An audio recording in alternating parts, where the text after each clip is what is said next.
How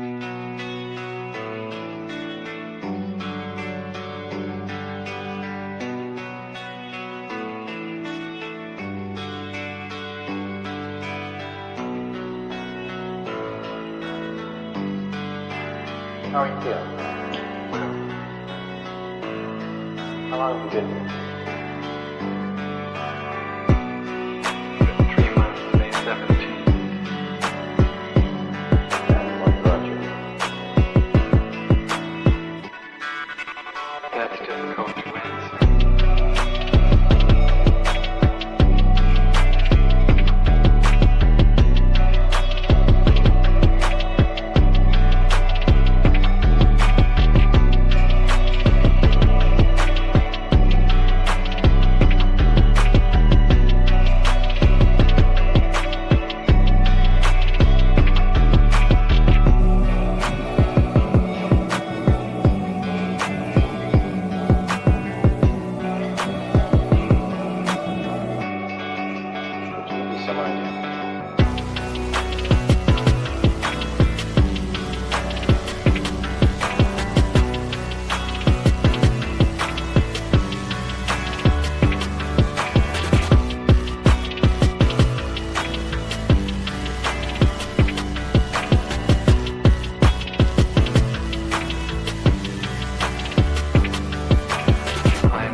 I'm not clear.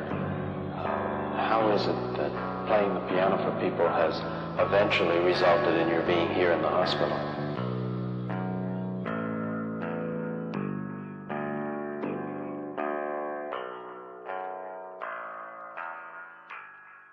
That's difficult to answer.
is the end.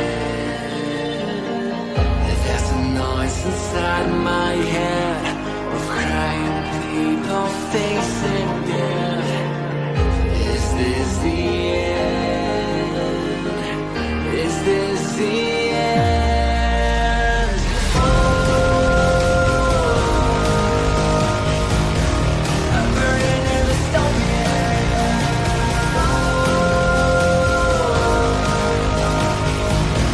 There's no place to hide.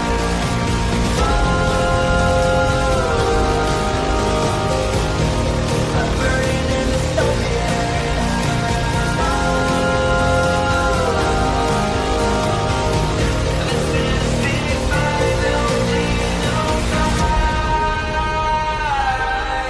What have we done to the world?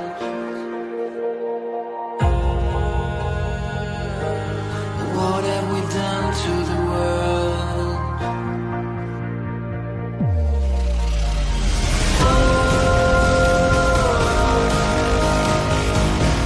I'm burning in the stone.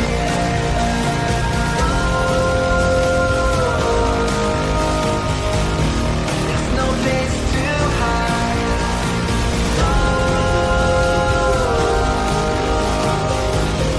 I'm burning in the stone.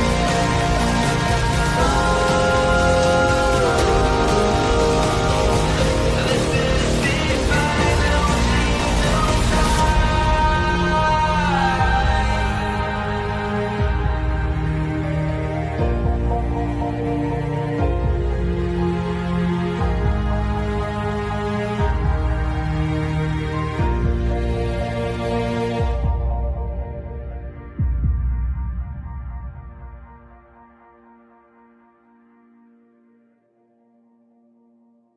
Who the fuck is Karlyn? She's just some sweet lady. She's like in a knitting. She does like a knitting stream.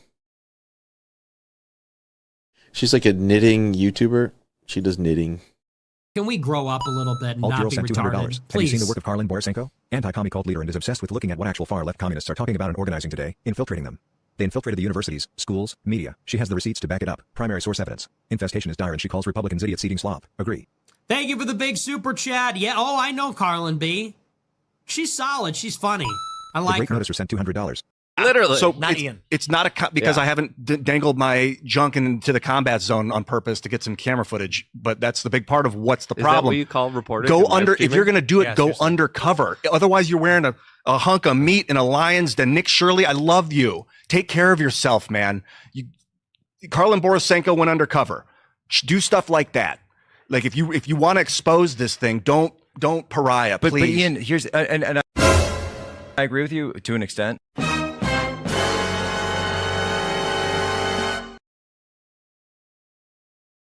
I watch these streams, and I've been watching a self-professed fascist named Karlyn, who drinks and basically roasts these live streams. But weirdly, she has apparently embedded herself with Antifa before, and so it's such a funny stream because like, so they tolerate her. Oh no, not anymore. She like, no. She's like, I mean, I don't know if she's trolling or not, but on her stream, she's like, I am a fascist. Right. So she's proudly proclaiming she's a fascist. I don't know how much of that is trolling, how much of it is real, but conservatives who are drawn to her stream will say things like, these people are funded by George Soros. And it's the funniest thing because she gets so mad. And she's like, get off fucking Fox News. Stop watching that shit. It's all wrong. Do these people look funded? Do these people look like they have money? They're not funded. It's so, and I guess her bigger point is by saying these are funded agitators and not saying what they actually are, which is anti-capitalist revolutionaries, you dilute what's really happening. Because what's really happening, according to her, and I think a fair amount of people, is that the economy is so fucked. The middle class is diminishing so much. The cost of living is so high that this is the perfect soil you need if you wanted communism to grow anywhere. And I've learned a lot from Karlyn Borysenko, who goes in undercover with the left. And I've figured out from looking at her work, like when I first saw her stuff, I was like, oh, she knows what she's talking about. I need to like connect with her. And she actually, the first time I got assaulted in 2025, followed me and sent me messages, and she checked on me for months, just privately. It was so nice to have somebody like, are you okay? But I could tell she knew what she was talking about, and I subscribe to her. I look at all her stuff. I've learned so much, and I thought I knew a lot. I've learned so much.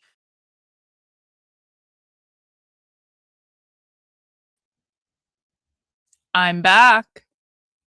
I'm back. I'm back. Who missed me? You know, I had the full intention of streaming more while I was in Chicago.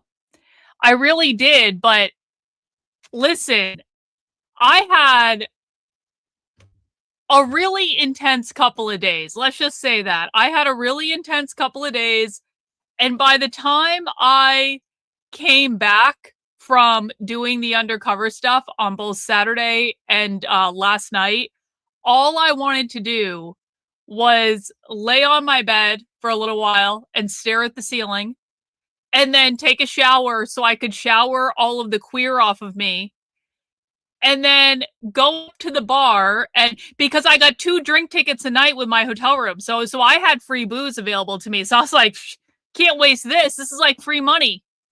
So then I go up to the bar and I have my 2 drinks.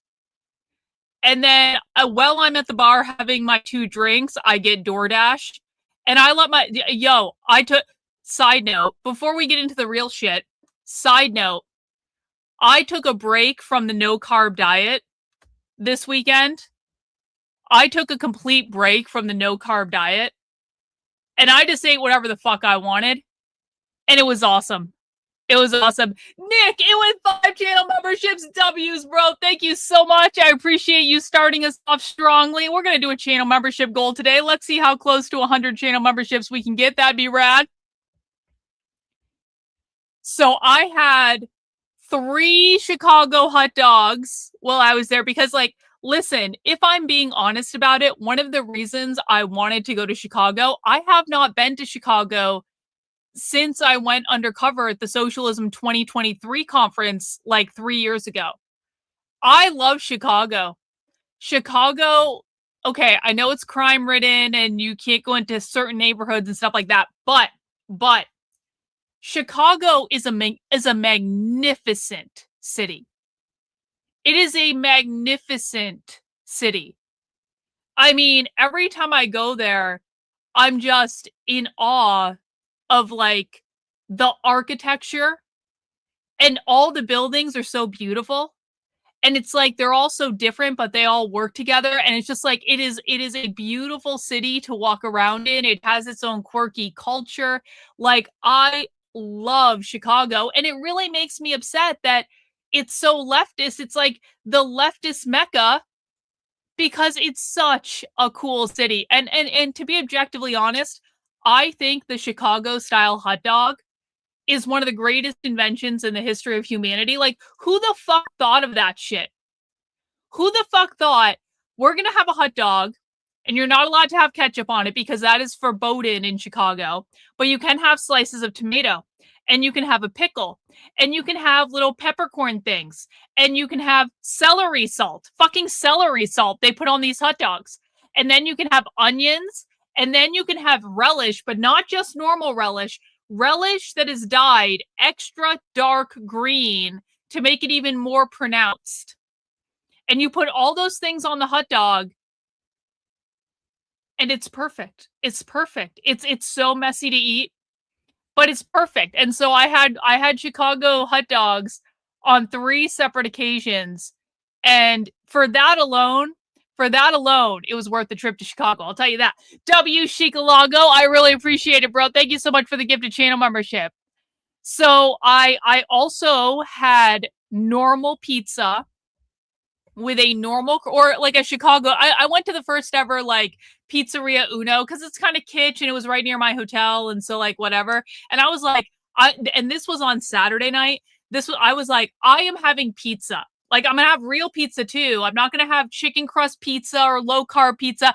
I'm going to go eat a fucking Uno's individual pepperoni pizza at the original Uno's, sitting at the bar, like, and it's gonna be fucking awesome. And it was. And it was glorious. And it was like one of the best pizzas I've ever had. I have not, you guys don't understand. I have not had real pizza in 7 fucking months.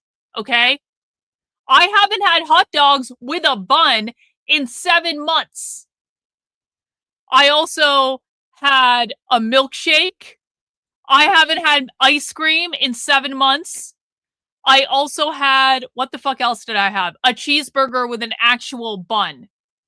And so I know this might sound like, you know, Karlyn, like everyone eats pizza and ice cream and cheese. Okay, I don't anymore. I can't.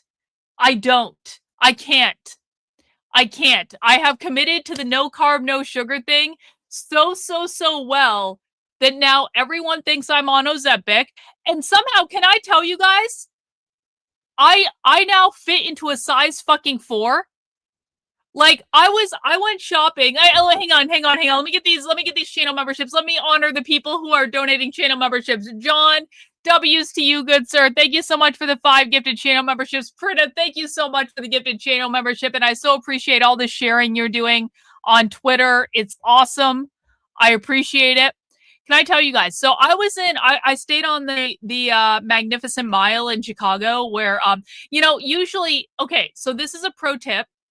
And I might be giving way too much information here, but when I'm going undercover somewhere, I always try to stay in a hotel that's in some kind of neighborhood that's surrounded by luxury in some way. Like it has really good luxury shopping. So for example, when I go to Boston to go undercover in Boston, if I need to stay over, which I sometimes do, I stay at Copley. If you know Boston, Copley is where all the luxury stores are. It's a really bougie area. It's a very expensive area. And guess what? The far left doesn't go there. The reason, and it's not just because I like luxury things. It's not just because I want to go shopping. There is actually a purpose to this. Bergier, W's to you, good sir. Thank you so much for the channel membership. Of course, I do like shopping, and that's cool too. But like the far left does not go to the luxury shopping area. And so like, and this is even more important when I'm away somewhere like Chicago, because like on the Magnificent Mile, you have all of these luxury department stores, you have all of these luxury brands. It is a bougie shopping area. You can't send memberships? I appreciate that, KK. I'll count that towards memberships. I appreciate you. Thank you so much for the super chat. And so And so because of that, also just I thought it would probably be like a pretty safe space to live in. So and the reason is like when I'm away somewhere, I want to be able to walk around without worrying that some sort of fucking leftist is going to recognize me. Okay? Like I go to leftist events in costume, right? I wear a disguise. I try to make myself look very, very different. I try to make myself look different at every event. But like in my downtime, when I'm away doing this, when I need to decompress and just go for a walk or go out and get dinner somewhere or like whatever the fuck I'm doing, I want to be able to walk around without really being afraid that some sort of leftist is going to be like, is that crazy woman that goes to all those leftist events? And then all of a sudden people are posting shit on the internet and all of a sudden people are looking for me and stuff like that. And that actually, this is not an unfounded fear. This has happened to me before. When I was in the Bay Area in October of last year, I went to a play called Compton's Cafeteria Riot. Now that's a leftist play. And so I was going into a leftist environment and perhaps I didn't disguise myself at all. If I'm being honest about it, Trendlin and I were running around all day and I didn't put on any sort of disguise. I probably looked awful and sweaty and like all this stuff because Trendlin and I were literally running around all day that day. And we just had to go directly to the play from the other things that we were doing. Anyway, I am fairly certain that someone at that event recognized me, because I woke up the next day, and the next day I was going undercover at an Antifa event. I woke up the next day to find people tweeting, Karlyn Borysenko was sighted in the Bay Area. You have to keep an eye out for her.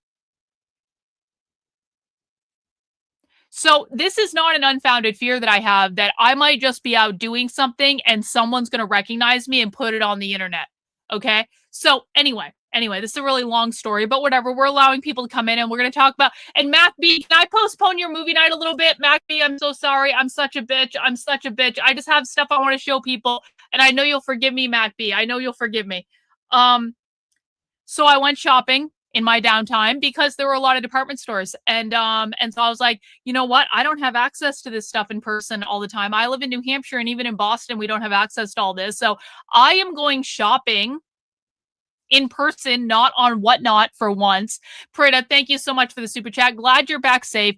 We love our Karlyn. We are in the new era of McCarthy. Reality pill. Yes, guys, we need to think of what is the color for the reality pill.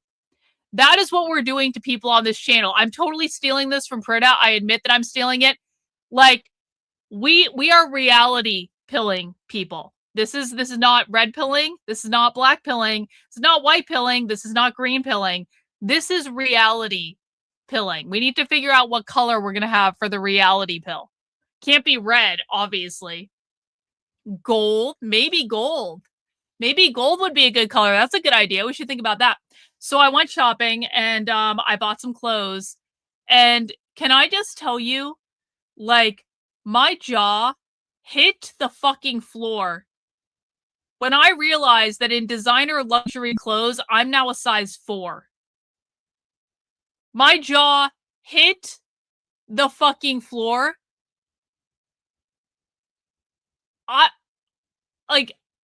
I never, ever thought I would be a size 4 again. And that's fucking wild. That has been so fucking long since I've been a size 4. I'm like, are you fucking shitting me? Like, actually in real fucking. So of course I bought that fucking dress. I'm telling, like, there was just no option. There was just no option. Yeah, and of course people will stay out. People were saying it today. Groypers were calling me fat today. Groypers were calling me fat today on Twitter. I'm like, oh, okay. Yeah, okay. Cynthia, the queen is here. Cynthia, I love you. I miss you. W to you. Why did one of my videos just get blocked globally? What the fuck just happened? Oh, okay. Whatever. Not a big deal. It's an episode of Disenrage. I gotta fix that. Anyway. There we go, Cynthia. Thank you so much to our Emerald Queen. Emerald Squares in the chat for Cynthia, please. Our queen, our goddess. Hang on. Okay, cool. I was making sure I didn't get a copyright strike on YouTube. I didn't think I did, but I wanted to make sure. So that happened. Donnie. W's to you, Donnie. Thank you so much for the 5 gifted channel memberships. So appreciate you guys tonight. You guys are the best. So I spent the last several days undercover in Chicago with Antifa. And I gotta be honest, man, I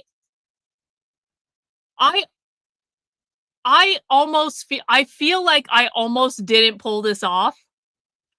I feel like I was very much doubting myself the entire time.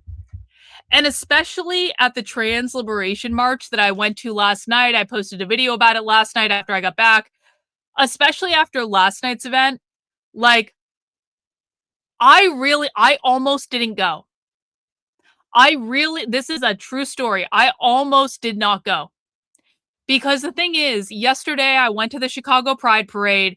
Quite frankly, the Chicago Pride Parade was really fucking boring. It was, you know what? This is something the far left is actually correct about. Pride parades are so corporate and capitalist and boring. Like, it was like every single thing in the Pride Parade was some company just shilling their wares by having a rainbow float. And it was actually kind of gross, if I'm being honest about it. It was like, I got so sick of it after a while. It's like every type of company, from companies selling cars to companies selling candy to companies selling ice cream to DoorDash, like to all the airlines to McDonald's, fucking McDonald's. Ronald McDonald was dancing on the top of a pride parade float. It was weird. And it just kept going and going and going. I was so bored. And I ended up leaving early because I just didn't feel like being there anymore. Hey, Lisa, old granny, thank you so much for the super chat. Saw a post that said abolish whiteness. So thankful I knew it actually means abolish capitalism. Thanks to you for teaching me. Thanks to you for learning, Lisa, old granny. Appreciate the super chat. Yeah, you have gay ice cream. Yeah, you do. I don't remember what it was, but there was all sorts of stuff. So I went to the Chicago Pride Parade yesterday, and I was hoping to get some good outlandish footage. And, I mean, there were some naked men running around, and I guess some people might say, Karlyn, like, naked men. You know what the worst thing? Like, I want to talk a little bit about this, because, like, the worst part, and by worse, I mean, like, most leftist and ridiculous, the worst part of the Chicago Pride Parade wasn't what was actually in the parade. It was all of the people who had dressed in their craziest, most sexual outfits, just watching the parade on the sidewalk and getting drunk and doing drugs. That's what it was. And it was like, listen, man, anyone who's been around my channel for more than 5 minutes knows I love gay men. Gay men love me. I have no fucking issue with gay men. I don't even have an issue with lesbians, technically, although lesbians are insufferable. We can all agree, right? I think even most lesbians would agree that lesbians are fucking insufferable. It's not because they're women who like women. It's because they're insufferable, okay? They just are. So I'm not saying I hate lesbians for being lesbos. I dislike them because they're insufferable and I find them annoying. Shikalago, thank you so much for the gifted channel membership. Really appreciate that. Yeah, and every single gay man will agree with me on this, by the way.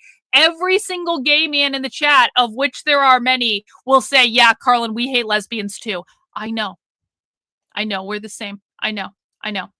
So, like, I have no issue with gays and lesbians doing gays and lesbian things. I truly, truly don't. This is not about that. But, like, I found myself thinking, this is really just an excuse to, like, engage in just abject debauchery. Like, on a public fucking sidewalk. That's what it was. It was like boobs were hanging out, dicks were hanging out. It was like, what the fuck even is this? Like, I don't want to see this. I can understand people being like, yeah, I'm not going to be ashamed to be gay. I am who I am. And they're dancing on a float or some such shit. I can totally fucking get that. What I can't get is people just wearing nothing with all sorts of differently sized bodies, by the way, and just engaging in like abject debauchery in the streets, and like and everyone around is just pretending like this is like normal and cool and something. Like I'm like, again, I'm not a prude by fucking any stretch of the imagination. I'm not a prude, but like, I don't want to see people's fetishes in the middle of the fucking street. I don't care if it's Pride weekend or not. Maybe I'm getting old. Maybe my sensibilities are changing. I don't perform my fetishes in the middle of the fucking street, and I never will.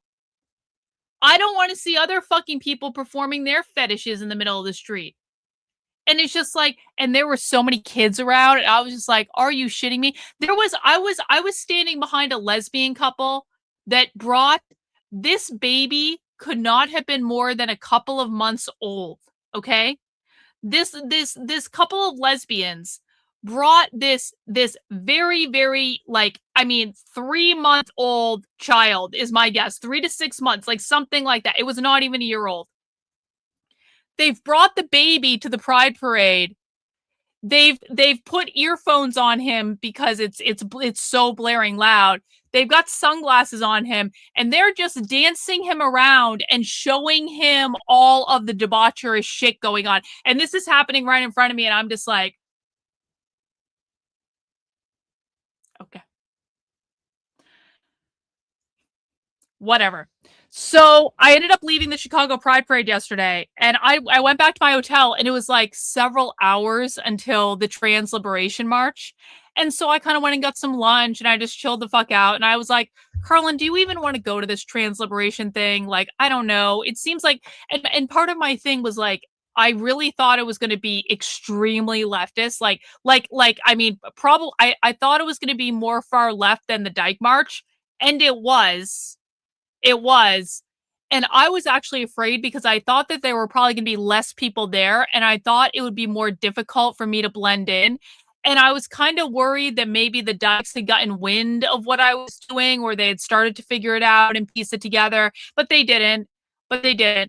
And so I was like, in my head, I was like, I don't want to get recognized. I don't want to get my shit kicked out of me. Like, I've already got all the Dyke March stuff. Like, I've already got all this stuff from an Antifa bookstore. I've already got all this other footage. Do I really need to go to the Trans Liberation March? Do I really need to haul my ass like uptown again to go to this fucking thing? And then, of course, I did it because I'm me and I can't fucking help myself. I was actually afraid yesterday. Like, I truly, truly was. I have never kept to myself so much when I've been undercover at something.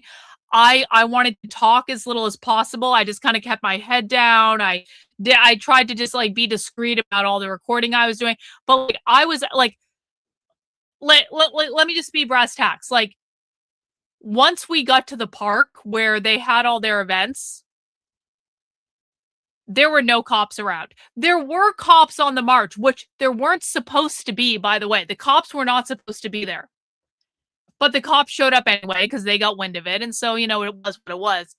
So on the march, when I was on the march for the Trans Liberation March, I felt relatively safe because the cops were right there. Like, I could have just yelled for the cops and they hopefully would have helped me, right? By the time we got to the spot where they had the actual rally, all the cops left. Because the only reason the cops were there was because the march was trying to take over the streets, essentially, and do an unpermitted march. And so the cops were trying to like guide them through traffic, essentially. But by the time we got to the rally, the cops didn't need to be there anymore because we were in a park, okay? So all the cops left.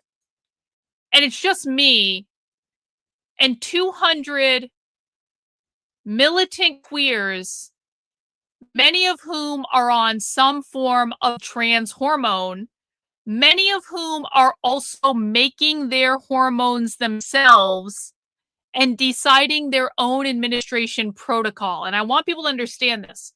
Like, one of the reasons that I think that queer activists get so insane, and I think this, I'm not saying that people are going to like this. I'm going to call them normie trans people.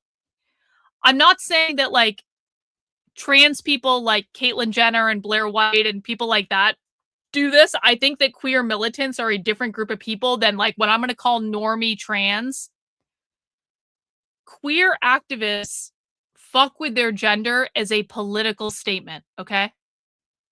A lot of them want to do it outside of the capitalist system. That means they don't necessarily want to go to a doctor because they believe that the doctors and the medical industrial complex are exploiting like trans people by making them get hormones through them. And then they say the doctors don't even know what the fuck they're doing anyway. We can do our own hormones better. And so there is this whole subculture within queer Marxism where basically they DIY their own trans hormones. They make their own trans hormones. Karlyn, how do you know that? I literally have the guidebooks on how to do it. I have been given the DIY hormone zines at multiple far left events, okay? This is not just going on in one place. They are DIYing their hormones.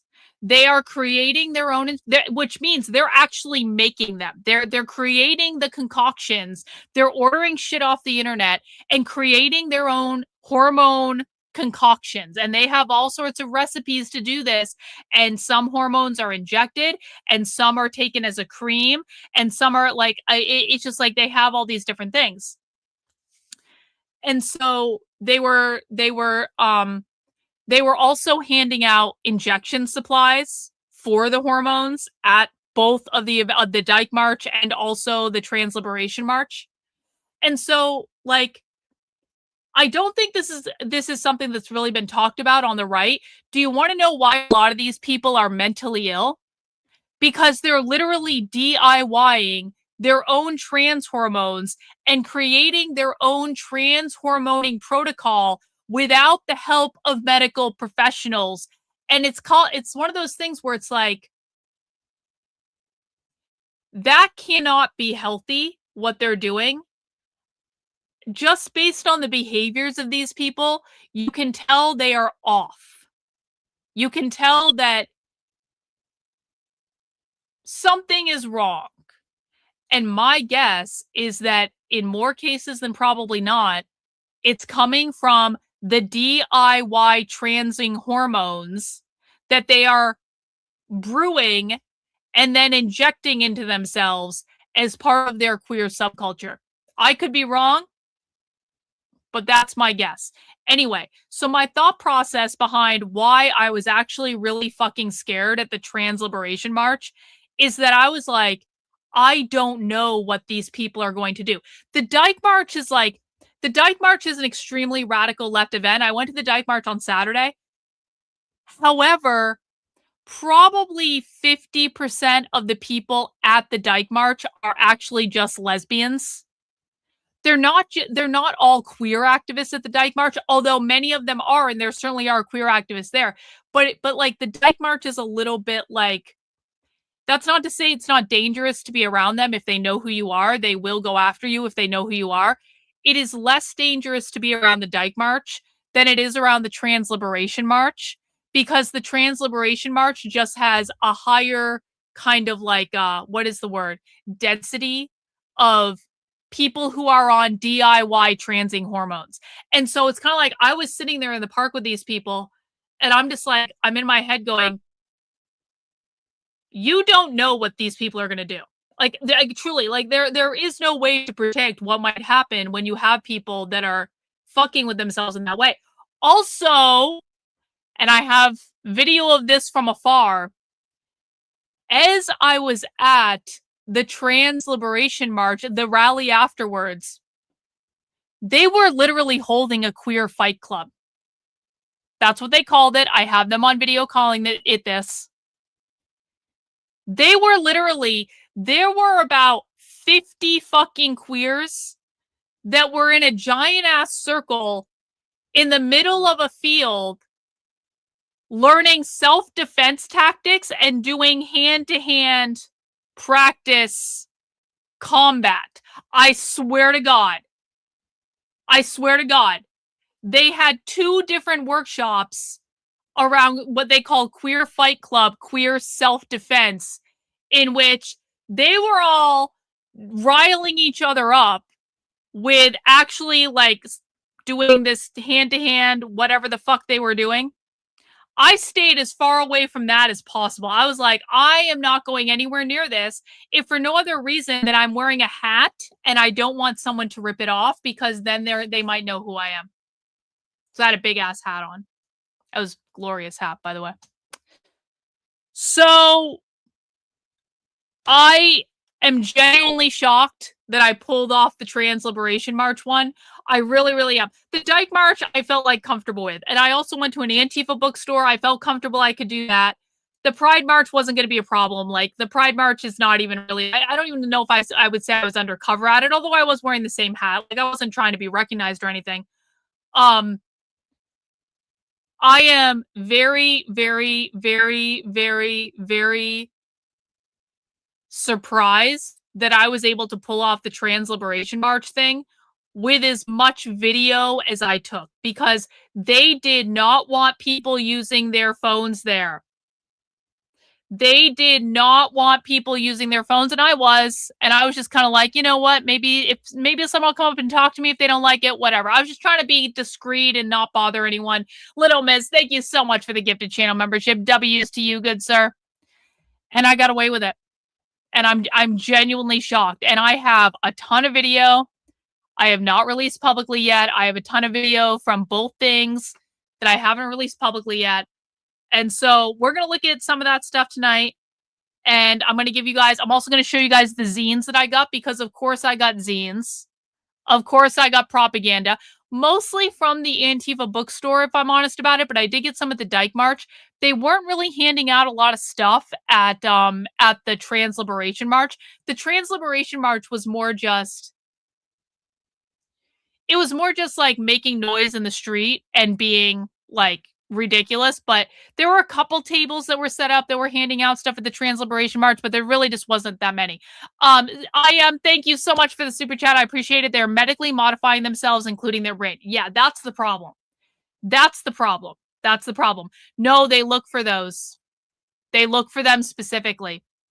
They look for them specifically. So no, I'm not doing the glasses. They look for them specifically. And so that would be a great way to out myself if I was wearing the glasses. Yes.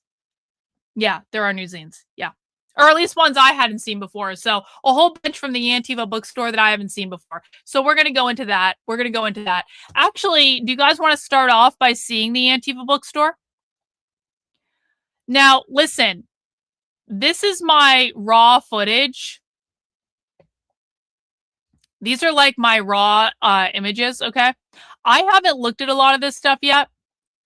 And guys, please make sure you mount the like button for me if you would be so kind. Subscribe to the channel. If you want to, come hang out. We study the far left here, like at an academic level, not at a bullshit conservative retard level. By the way, Trump saying the DSA are communists, like I've never laughed so hard in my fucking life. We'll talk about that another day. No, that's not going to happen. No. Do you want to know why I can't do button cams? Because they malfunction all the fucking time and they don't work that well in light outside. Karlyn, how do you know that? I've tried them. Malfunctioned. Don't work in light like all that well. They just don't. So that's not going to be an option. That is not going to be an option. And by the way, can I just say this too? Listen, I understand that people want to give me advice. With all due respect, every time I go undercover, I get a slew of comments and messages and DMs from all corners of the internet. And I have to say this, with all due respect, I have gone undercover with Antifa more than anyone in the country. If you think someone's done it more to me, then name a name. I have successfully been going undercover with Antifa groups all over the country for years. For years. I don't need your advice. I truly don't. And there may be one or two of you out there who actually know about this stuff like more than I do.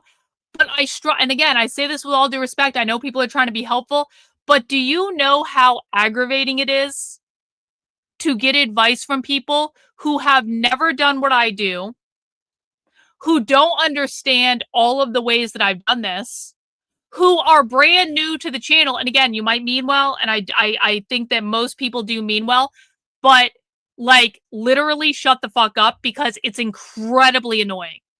It's incredibly annoying. And so I don't need your advice on how to go undercover with Antifa. Robert, I don't trust you is the thing. I don't trust you. I don't. I have no reason to trust you. So no. Because this is, you think people don't come and say, I'm an expert in this, Carl. Do you know how many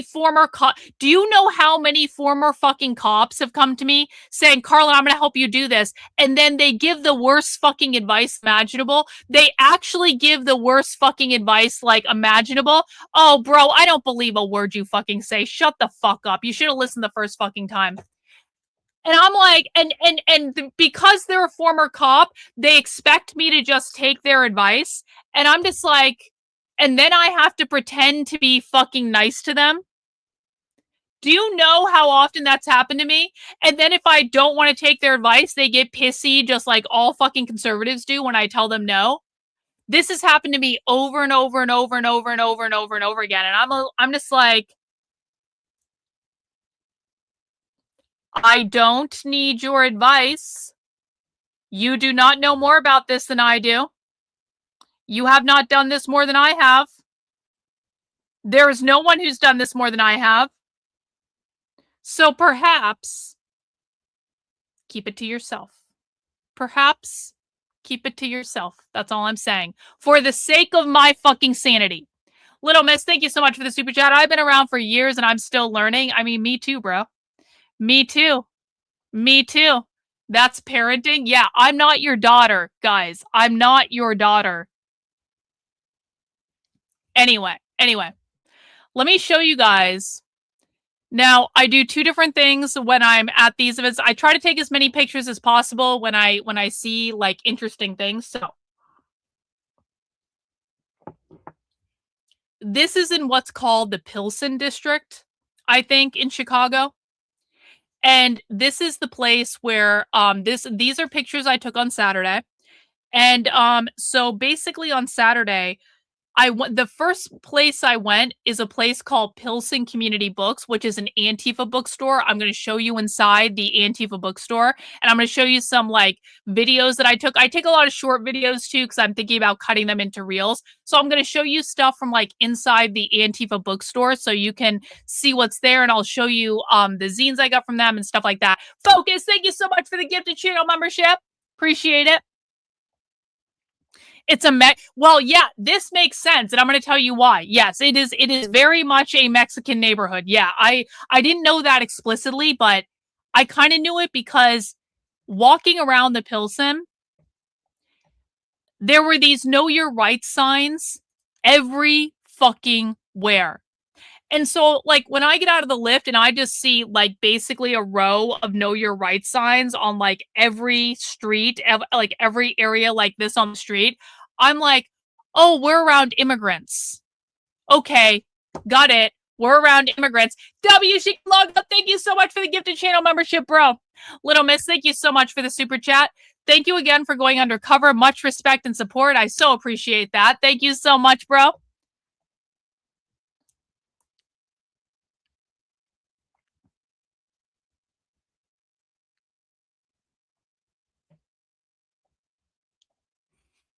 W Derpy Dan, thank you so much for the gifted channel membership.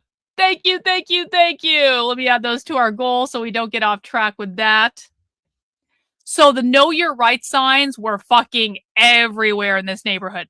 So this is the front door of Pilsen Community Books. You can see they have signs on the front door saying, hang on, I'm gonna call it, saying ICE out, basically like ICE is not welcome here. Warning, ICE is not allowed on this property without a warrant. It's so funny how all of a sudden they believe in private property, isn't it? So funny. Let's see.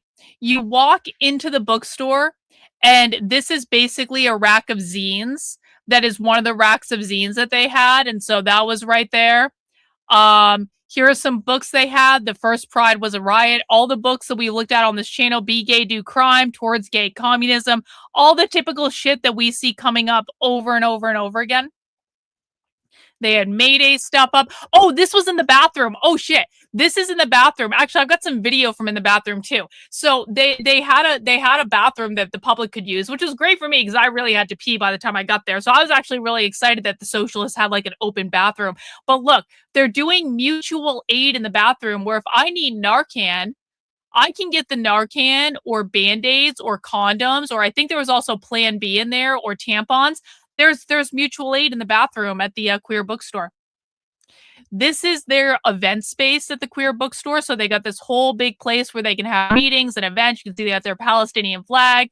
No one is illegal. So a lot of bookstores, like leftist Antifa bookstores, have stuff like this where they not only have like a space, obviously, to sell books. And this is a beautiful bookstore, by the way. You're going to see this is like a really, really, really beautiful bookstore.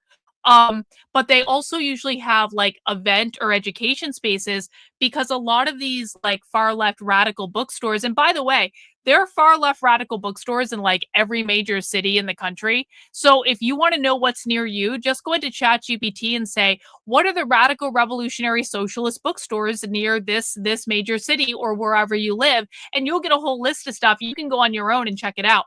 But a lot of them that I've been to also have like an event or education space because these bookstores become like social hubs of leftist organizing. So it's not that they're just buying books there. They're having classes there. They're holding meetings there. They're having events there.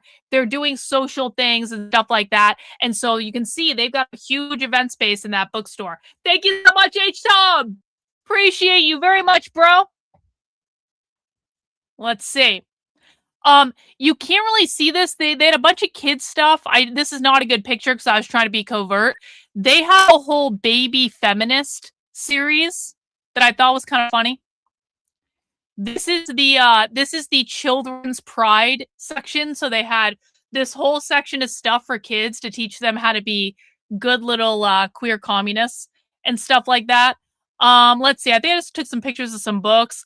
Post-capitalist desire. I often take pictures of books that I want to remember for later. Sex Beyond Yes, Pleasure and Agency for Everyone. Oh, here's a t-shirt they were selling. ICE agents are the new Nazis. That was some trans thing. I took a picture of this because it said transcend, which trans to queer activists means transcend or transform. They had a whole section of communist games. So this right here, this game right here, under games for, literally the sign is games for lefties.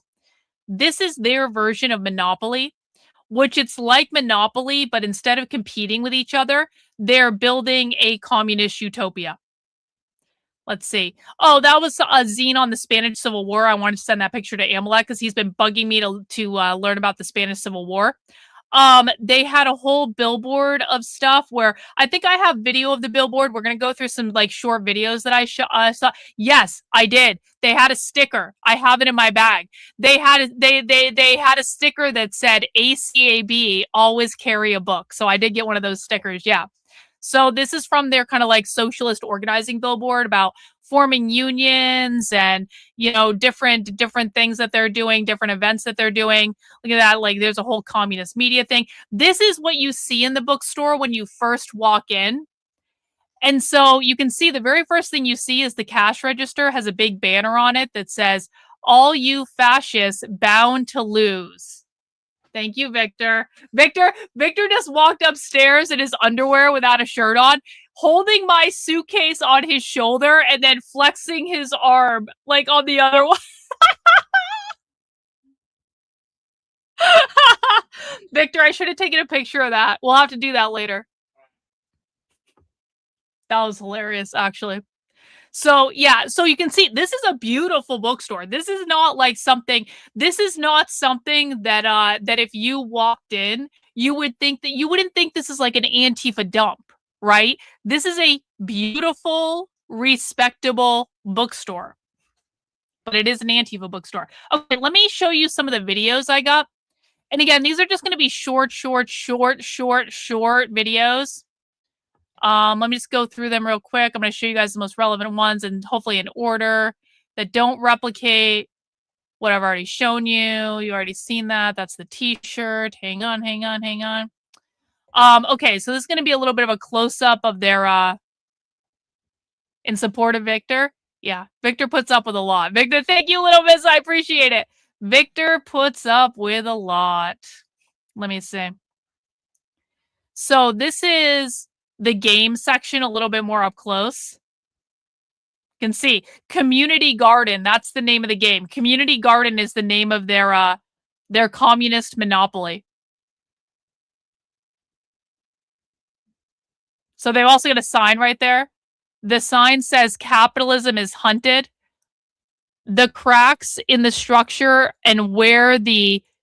I can't read that. We'll go through a little bit closer like another time, but got some more signs. And again, a lot of this stuff is just really short because it's stuff I'm going to put in like reels and things. Oh, they had these banners. And again, guys, this is raw footage. I have no idea. No. Can you... Earl, I'm going to tell you right now. I'm going to be very, very, very, very, very, very, very, very clear on this. If you ever, and I mean ever, come into my chat and ask if this is nonprofits or NGOs again, I'm going to permanently ban you. And the reason is you have done this over and over and over and over and over and over and over again, and you are not listening when I tell you the answer is no. You also don't listen when I clearly explain that when you say, interesting how they can be against capitalism and then have a bookstore, it's also interesting to me, Earl, how you haven't fucking listened any of the single times that I've explained that the Communist Manifesto literally gives them permission to do exactly this. The Communist Manifesto gives them permission to engage in capitalism to overthrow communism. So it also means, Earl, that you haven't read the Communist Manifesto, okay? So I want to be clear here. Everyone is allowed to ask questions. Everyone is allowed to ask questions.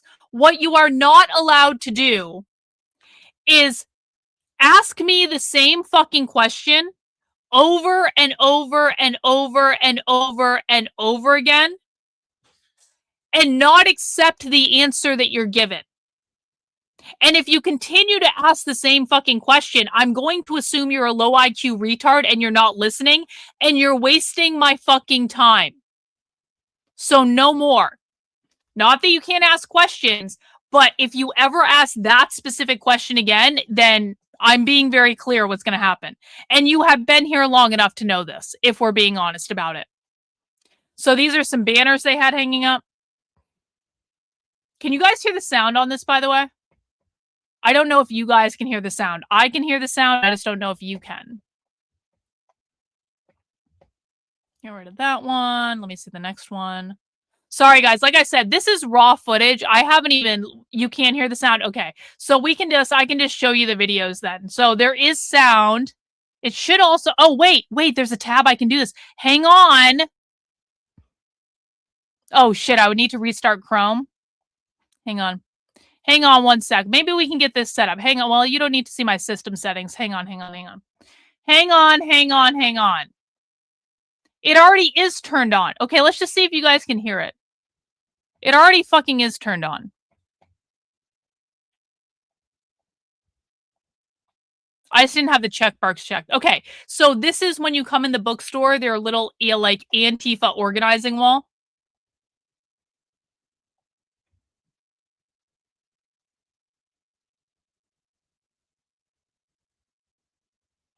Can you guys hear sound that time? Let me know. If you can, it's fine. I'm just showing you, you know, basically some stuff some movies that I took. That's a flyer. You've already, you still can't hear it. Okay. Okay, that's fine. We're just gonna have to manage. That's their door. We've already seen that. We've already seen that. We've already seen that. I just have a bunch of like buildings with ice out Chicago stuff. Okay, we've already seen that. Now let's go to the Dyke March. So the Dyke March was, it doesn't really matter if there's sound, you're not missing anything. I was just like, there are some videos where potentially like it could have been nice, but I'll post these. Shit. Hang on one second. Hang on one second. Give me one fucking second. Do.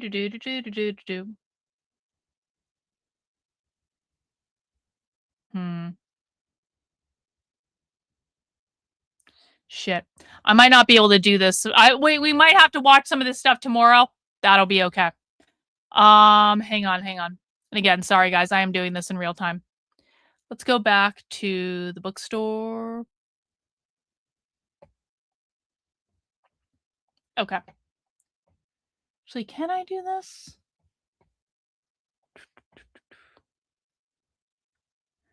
Can I actually do this? Well, I'm trying to see if I can get the sound working on some of these videos.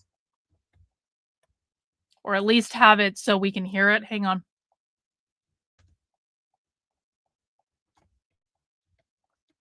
Because I haven't even, like, exported this stuff yet. And I would like to play some of the sound for you guys.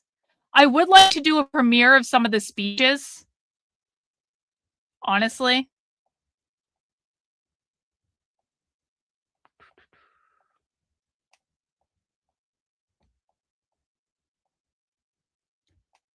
Hang on. Let me see if I can at least, what I'm going to do real quick, I'm going to see if I can get the speeches uploaded to my YouTube channel real quick. That way we can actually just watch the speeches. And this is from the Trans Liberation March. So let me just get these uploaded real quick. Let me see. That's it. Okay. Okay, I'm just going to start these uploading. Well, that didn't work, did it? That did not work at all.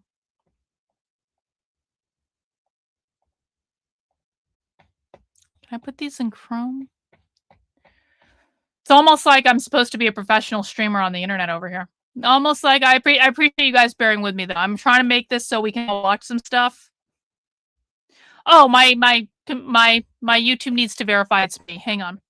Sorry, YouTube is making me verify that it is actually me, and it is.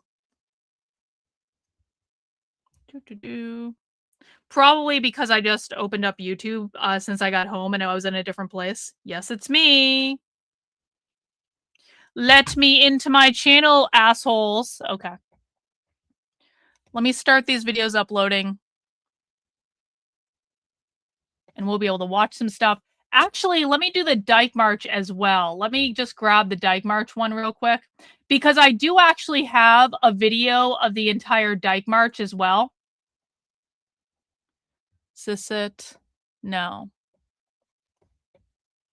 Thanks for bearing with me, guys. I really appreciate it. It's going to be worth it. Okay, found my full video of the Dyke March. Found it. Found it. Found it. Found it. You guys are going to love that. Okay, all that stuff is uploading to YouTube now. We're going to give that a moment to process. And that way we will be able to watch it all together. And it's going to be awesome. And you guys are going to love the Dyke March too. The Dyke March, the actual march was fucking wild. It was led by the Crips. For people who've been around the channel, you'll be able to see all this because I got great footage of the entire Chicago Dyke March, like from start to finish. Okay, that's uploading. Now let's get back to this. So this is like some photos from basically we're gonna go to the Dyke March now. So we left the bookstore and I walked several blocks down the street, and several blocks down the street was a little park, and basically there were already people congregating there for the Dyke March. And so I walked up, I put my mask on, and it was supposed to be, I got there maybe about like 5 minutes before the event was supposed to start. Did Cynthia give another one? No, she didn't. Okay, cool. I got there about 5 minutes before the event was supposed to start.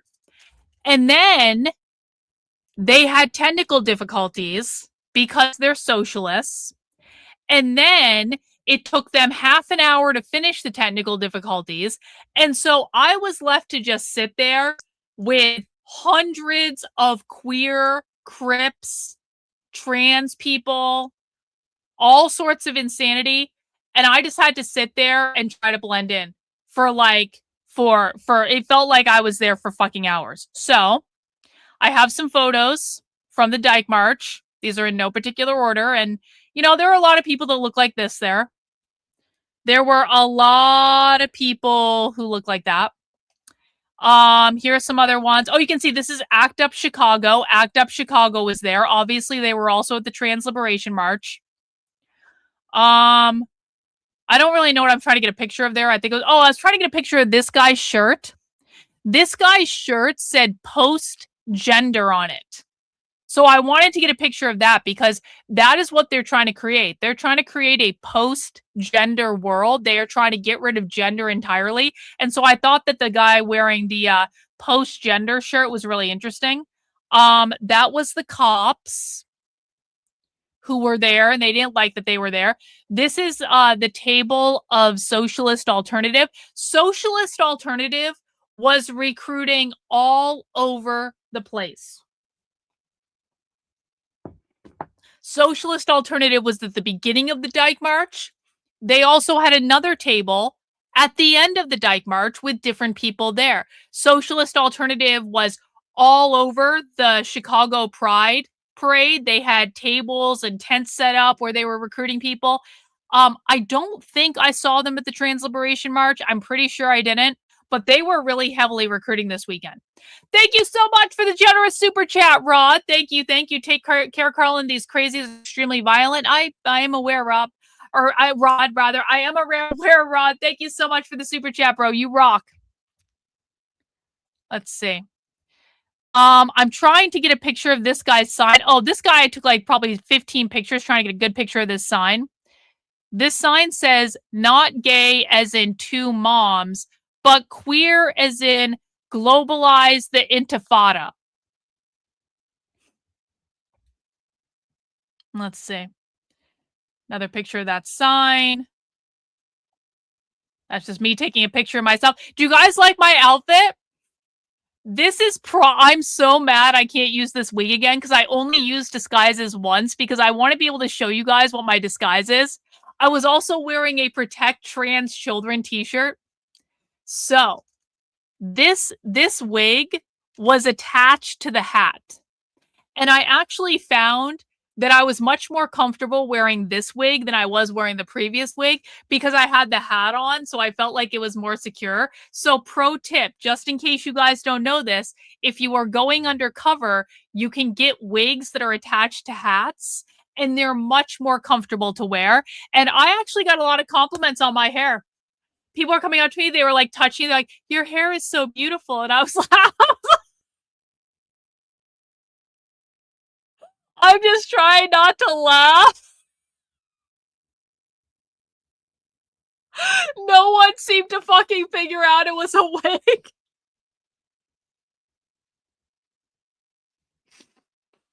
So that's me. That's me. Oh! This is a good one. Karlyn, were there kids at this event? Not only were there kids, there was a whole contingent of parents who brought their kids, who marched at the front of the Dyke Parade, calling themselves Baby Block. Karlyn, you're telling me that the queers aren't aborting all their kids? No. No, they're not. No, they're not. Not only are they not aborting all their kids, they're getting all their kids together from extremely young ages to raise them as good queer communist activists and marching them in the front of a queer parade. Like Black Bloc, yeah. But babies. Baby Bloc. You're going to see them in the parade. Rod, thank you so much for the super chat. I do like your outfit, looking good. Haven't seen your content for a year or two, and yeah. Well, as we know, Rod, my weight is the most important thing about me, but I do appreciate the compliment, good sir. I appreciate it. So yeah, little itty bitty commies, yep, featured in a parade, yep. Malcolm, thank you so much for the super chat. I just had to share this. The DOJ launched a grand jury. Malcolm, are you trying to make me mad? I heard about this. Yeah. Guys, the Trump administration's going after Neville Roy-Singham, which, by the way, I said was going to happen over a year ago. The reason is not that Neville Roy-Singham is funding Antifa. Neville Roy-Singham is not funding Antifa. Neville Roy-Singham has nothing to do with Antifa. But Neville Roy-Singham has a loose connection to the Party for Socialism and Liberation. And hang on, had to cough. Hang on. So Neville Roy-Singham has a loose connection to the Party for Socialism and Liberation, and Israel fucking hates the Party for Socialism and Liberation because a former member that only went to a couple PSL events was the person who shot the Israelis outside the embassy that time. So Israel wanted Trump to go after the PSL, which is why Trump is now going after Neville Roy-Singham. Now, is the PSL Antifa? No, only conservative retards think so. And I know you don't know. I know you don't think so, Malcolm. I know you don't because you're smarter than them. But like, I was just like, yeah, okay, it's over. Fixed Antifa. Yeah, okay, Trump. Yep, okay. Totes. I'm sure that's going to happen. We'll talk more about that another day, probably tomorrow. Focus, thank you so much for the gifted channel membership. I so appreciate it. Let's add that to her tally. All right. Guys, if you appreciate this undercover, and again, Mac B, I hope you don't mind that I'm preempting your movie night, but I wish I could have started streaming earlier, but I need to show people this stuff. So I appreciate your patience, Mac B. I appreciate it very much. No. So Malcolm, you can say whatever the fuck you want. You're sending me a super chat. You can say whatever you want. It's all good, bro. It's all good. Yes. Yep, but only if you're going to be smart about it, not if you're going to disrupt and be dicks about it. Do not go to agitate, guys. If you go to leftist events, do not agitate. No agitating, no debating, no owning the libs, no clicks for on social media, nothing. You need to go and sit there and observe. That is what you need to do. Keep your mouth shut, keep your eyes open, keep your ears open. No fucking talking unless you absolutely have to. That is how you go to queer events. You don't go to fuck around. We don't do that low-level shit, okay? That's me again with a whole the Crips were behind me. You can see the Crips lead the Queer Dyke March parade, and so that's me with all the participants behind me. They're getting their Dyke March sign out. You can see the queers are in the background. This is after the march started, walking down the street. And again, we're going to look at the full video of the march. I'm just waiting for it to... We can actually watch it, and we will watch it. It's about 7 minutes long.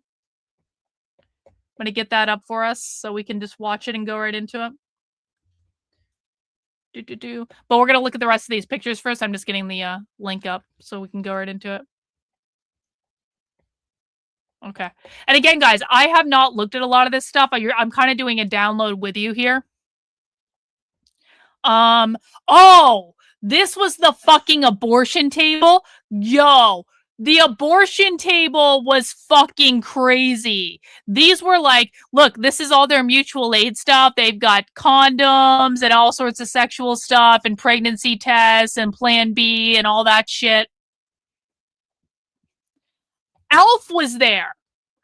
I have never seen Alf at a real far left event, no matter how like many I've gone to. Yes, they actually do call the cripples Crips. Yes, that is the disability studies term for it. They are Crips. They embrace being crippled as part of their identity. So Alf is the Animal Liberation Front. We haven't studied a lot of Alf because I've just never actually seen them in the wild, but Alf was there. Alf was represented. I got a whole bunch of their shit. They had all of this animal liberation shit there. This is just a picture of a really fat woman that I thought looked funny, and so I took a picture of her. And then, before we get to the Dyke March video, my fucking Uber driver on the way back. I'm like, my fucking Lyft driver on the way back was a socialist that had mutual aid in her back seat and was giving out masks and Narcan and like all the stuff that the fucking socialists get. I was like, this is fucking perfect. I'm like all ready to get out of there. I'm like, my Lyft is coming to pick me up. I'm about to go back to the hotel. I get into the fucking Lyft and I see the socialist mutual aid in the back fucking seat. I'm like, this...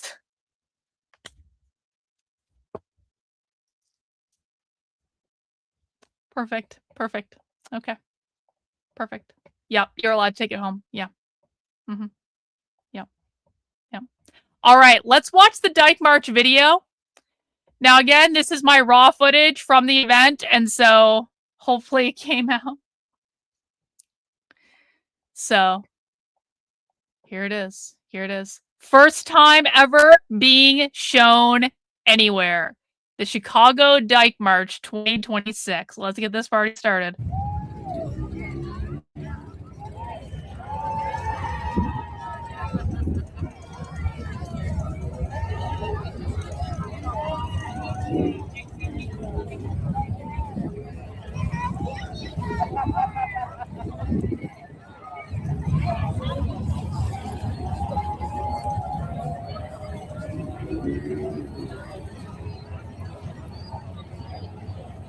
So you can see that you can hear the motorcycles in the background. Actually, did they show the queers coming out? Did they show the Crips coming out? I'm gonna go back. Sorry, I missed it. I was looking at something. Cynthia, W's to you. Thank you so much for the 10 gifted channel memberships. Everyone do green squares in the chat for our Emerald Queen, Cynthia. Thank you so much for your ongoing, very generous support, Cynthia. I love you. I appreciate you. All that good stuff. Yo, I missed a $50 on Rumble. So sorry I missed that, Rodney. Rodney sent $50 on Rumble. Thanks for all your work, Karlyn. Keep it up. Take care. Thank you so much, Rodney. I appreciate that. Okay, so you got the Dykes on Bikes starting out the Dyke March. Yo, we got another $50 from Rod. Yo, bro, big support. Big support. Really appreciate it. Damn, the leftists like to terminate babies. How do you have a buy me a coffee or such? I hear YouTube takes a huge cut. Can't stand Patreon. So I do have a Substack. You can go to Karlyn, KARLYN.substack.com. And sign up there. But we do also love gifted channel memberships on the channel, Ralph. And so it's really, or Rod, sorry, not Ralph, God. Rod. We do have, we like giving out gifted channel memberships because it not only supports me, it supports other people in the community. Super chats are also fine. I will take any way you want to donate, bro, but I really do appreciate all the support. You rock. Thank you so much. Okay. So after the Dykes on Bikes here, you're going to see the wheelchair people, the Crips. See, there they are. They're leading the parade right behind. This is the Dyke March sign. And then the Crips are literally leading the parade. There they go.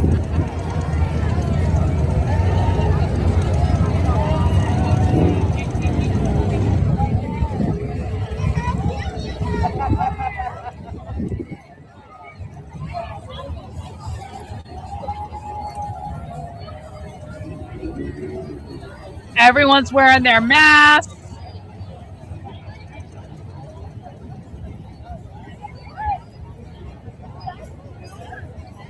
More Crips.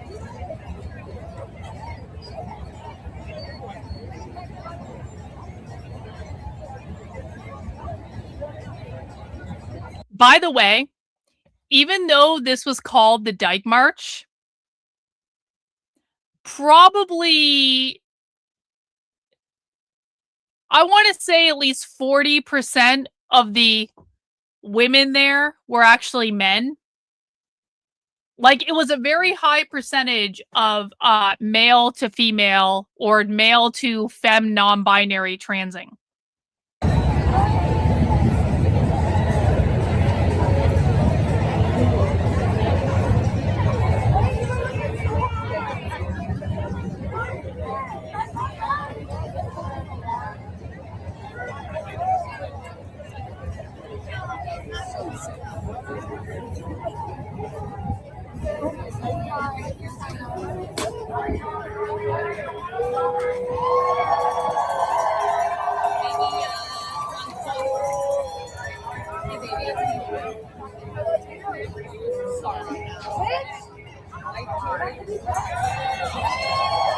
So you guys see the bikes, all the people on bikes, they actually coordinate because they don't want the cops involved in their event at all. They coordinate to have people riding bikes on either side of the march, basically the whole way. And this is part of like their "we keep us safe." This is like part of their security. The bike, like, they're called bike marshals. So they stop traffic and they do stuff like that. And they basically surround the attendees at the march to keep them safe.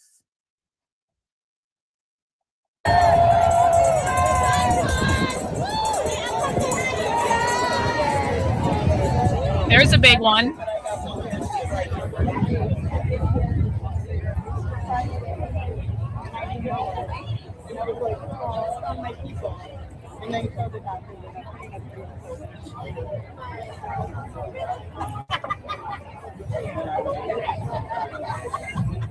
There's some gays. Those are like normie gays.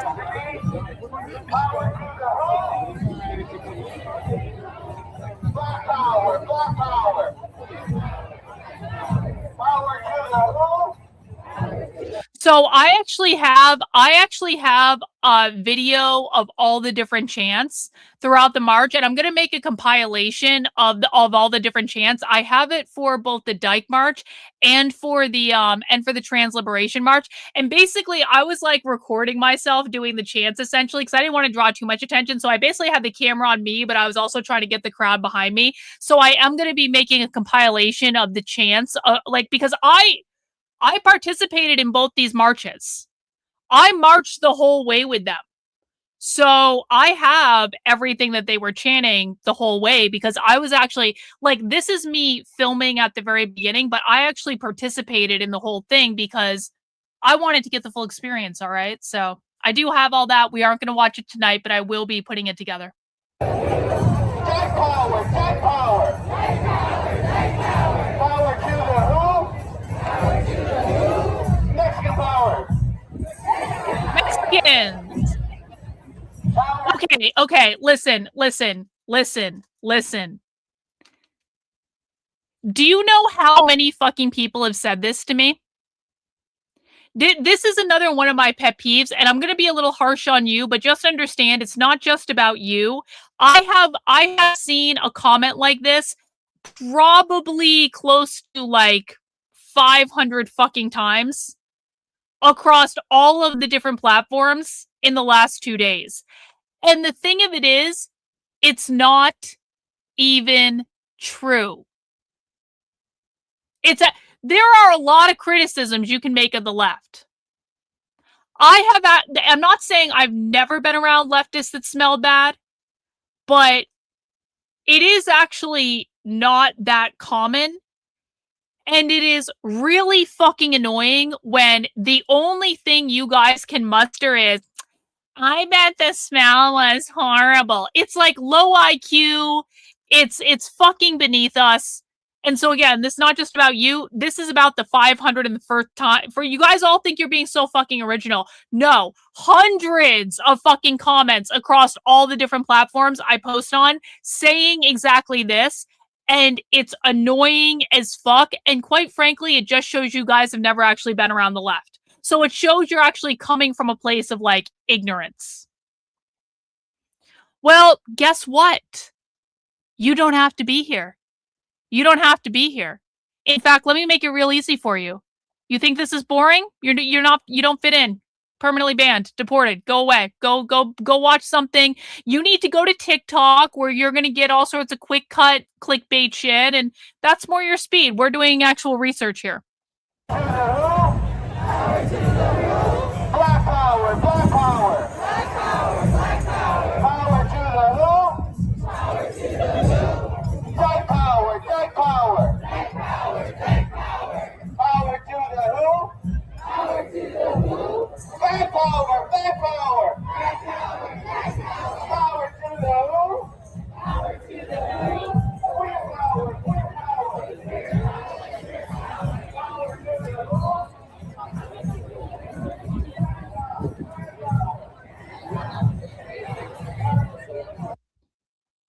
In my experience, how many people actually understand what they're doing?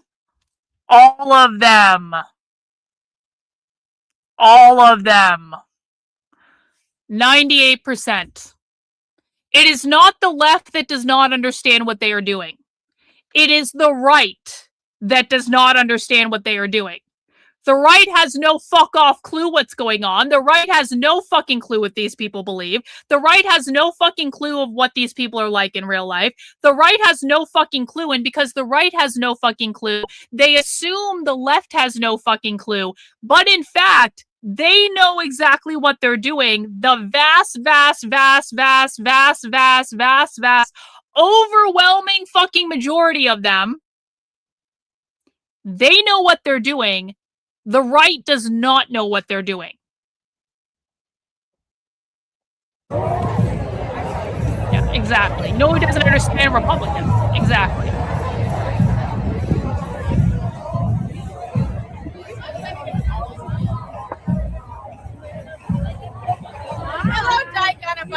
Look at that shirt. Silence equals death. Pink triangle shirt. That's an old school tranny right there.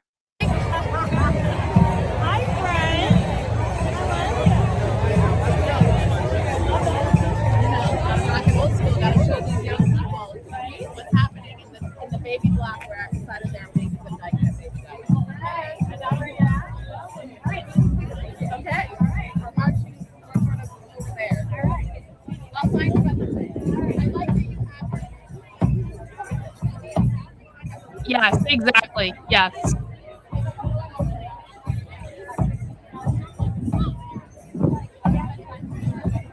When they say black power, they're basically saying proletarian power, worker power. They didn't just say black power, they said Mexican power, they said dyke power. By the way, the one big regret. Okay. But the one big regret that I have from the Dyke March, I did not get video of the full speech of the organizer of the Dyke March, and I'm really crossing my fingers that video of this pops up somewhere because I know they were recording it. I'm pretty sure we're going to be able to get video of it at some point, but the fucking woman who coordinated the Dyke March explicitly said that the word dyke is not about being a lesbian. It's a political term. It's a political identity. Just like queer is a political identity. Queer is not about being gay. Queer is not about being trans. When queers say trans, they don't mean transition. They mean transform gender or transcend gender. And so she explicitly said it in her fucking speech, and I didn't get the video. And I was really pissed off at myself for that. As soon as it came out of her mouth, I was like, fuck. But because I've never heard them say that explicitly before, but she said it that explicitly. That the term dyke was not about being a lesbian. It was about a political identity. The Dyke March is about a political identity, not about just gay rights. So hopefully we can find that video at some point. Like I said, I know someone took video of it. I saw them doing video, but I just don't know if that's going to get released. We'll see.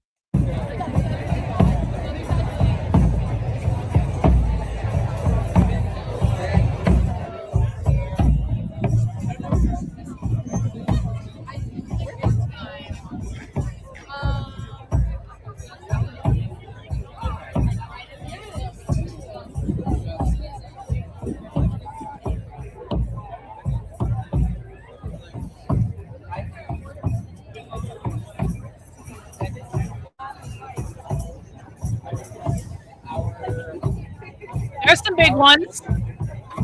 By the way, look, they're all fucking naked. Not all, but like a lot of them are naked. There are lots of both male and female boobs hanging out. Like you can see, like none of them are wearing bras really. Like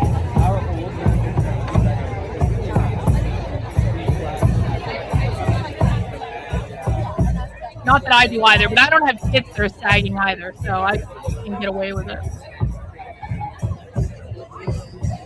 Gay slut on her shirt.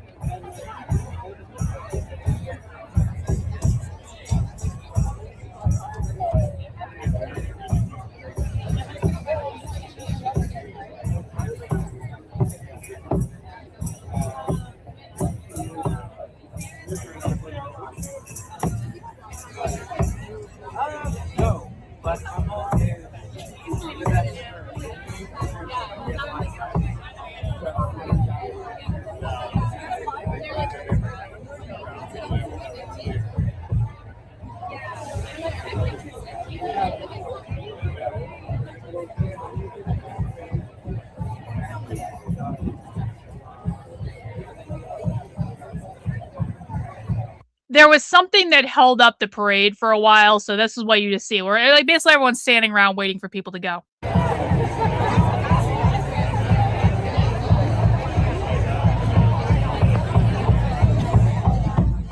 But you can also see this is not an insignificant number of people. There is no universe in which the right or the GOP could muster this many people for a rally. No universe.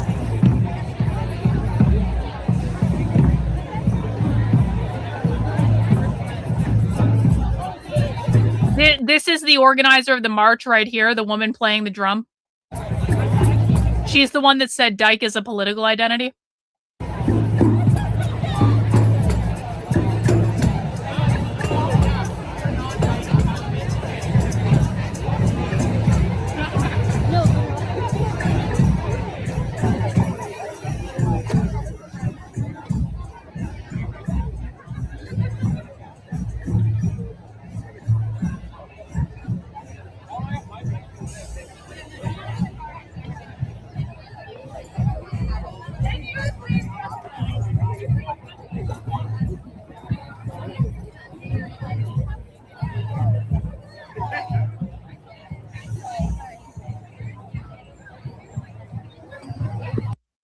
Okay.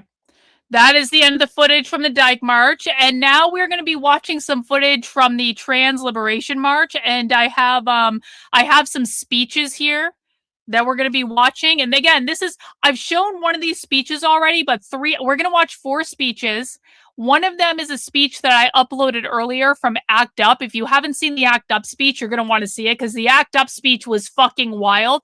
But we're going to watch 3 other speeches, and again, I haven't even looked at these yet, so you guys are seeing this with me. We're doing our download here. Little Miss, and with the 10 gifted channel memberships, thank you so much, Little Miss. I really appreciate it, bro. Thank you so much for the generosity. So, the first one, this is the actual organizer of the Trans Liberation March, and again, this was in a park, after the long march, and I've got video of the march, but I have to release that separately because I got to go through and actually edit it. But this is basically the organizer of the Trans Liberation March, which is what I was at yesterday. All right, everybody, we did it! Hell yeah! Okay, now, I'm Kay. I will be your MC for the day.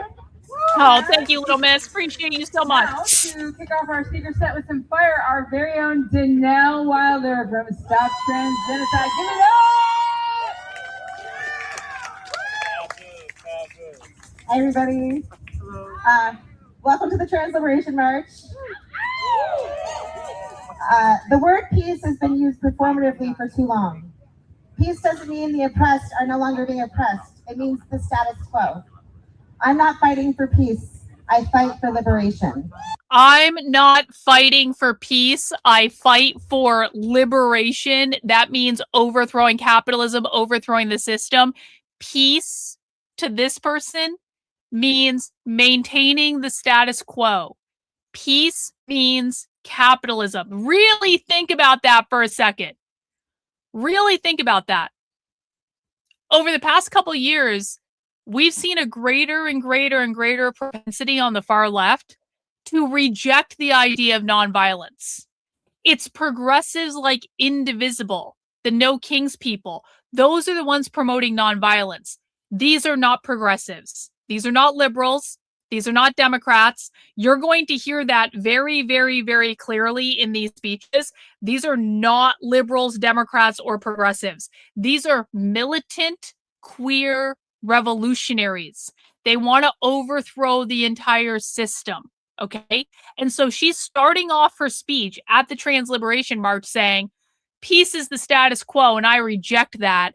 And I want to fight for liberation. Liberation literally means overthrowing the United States government.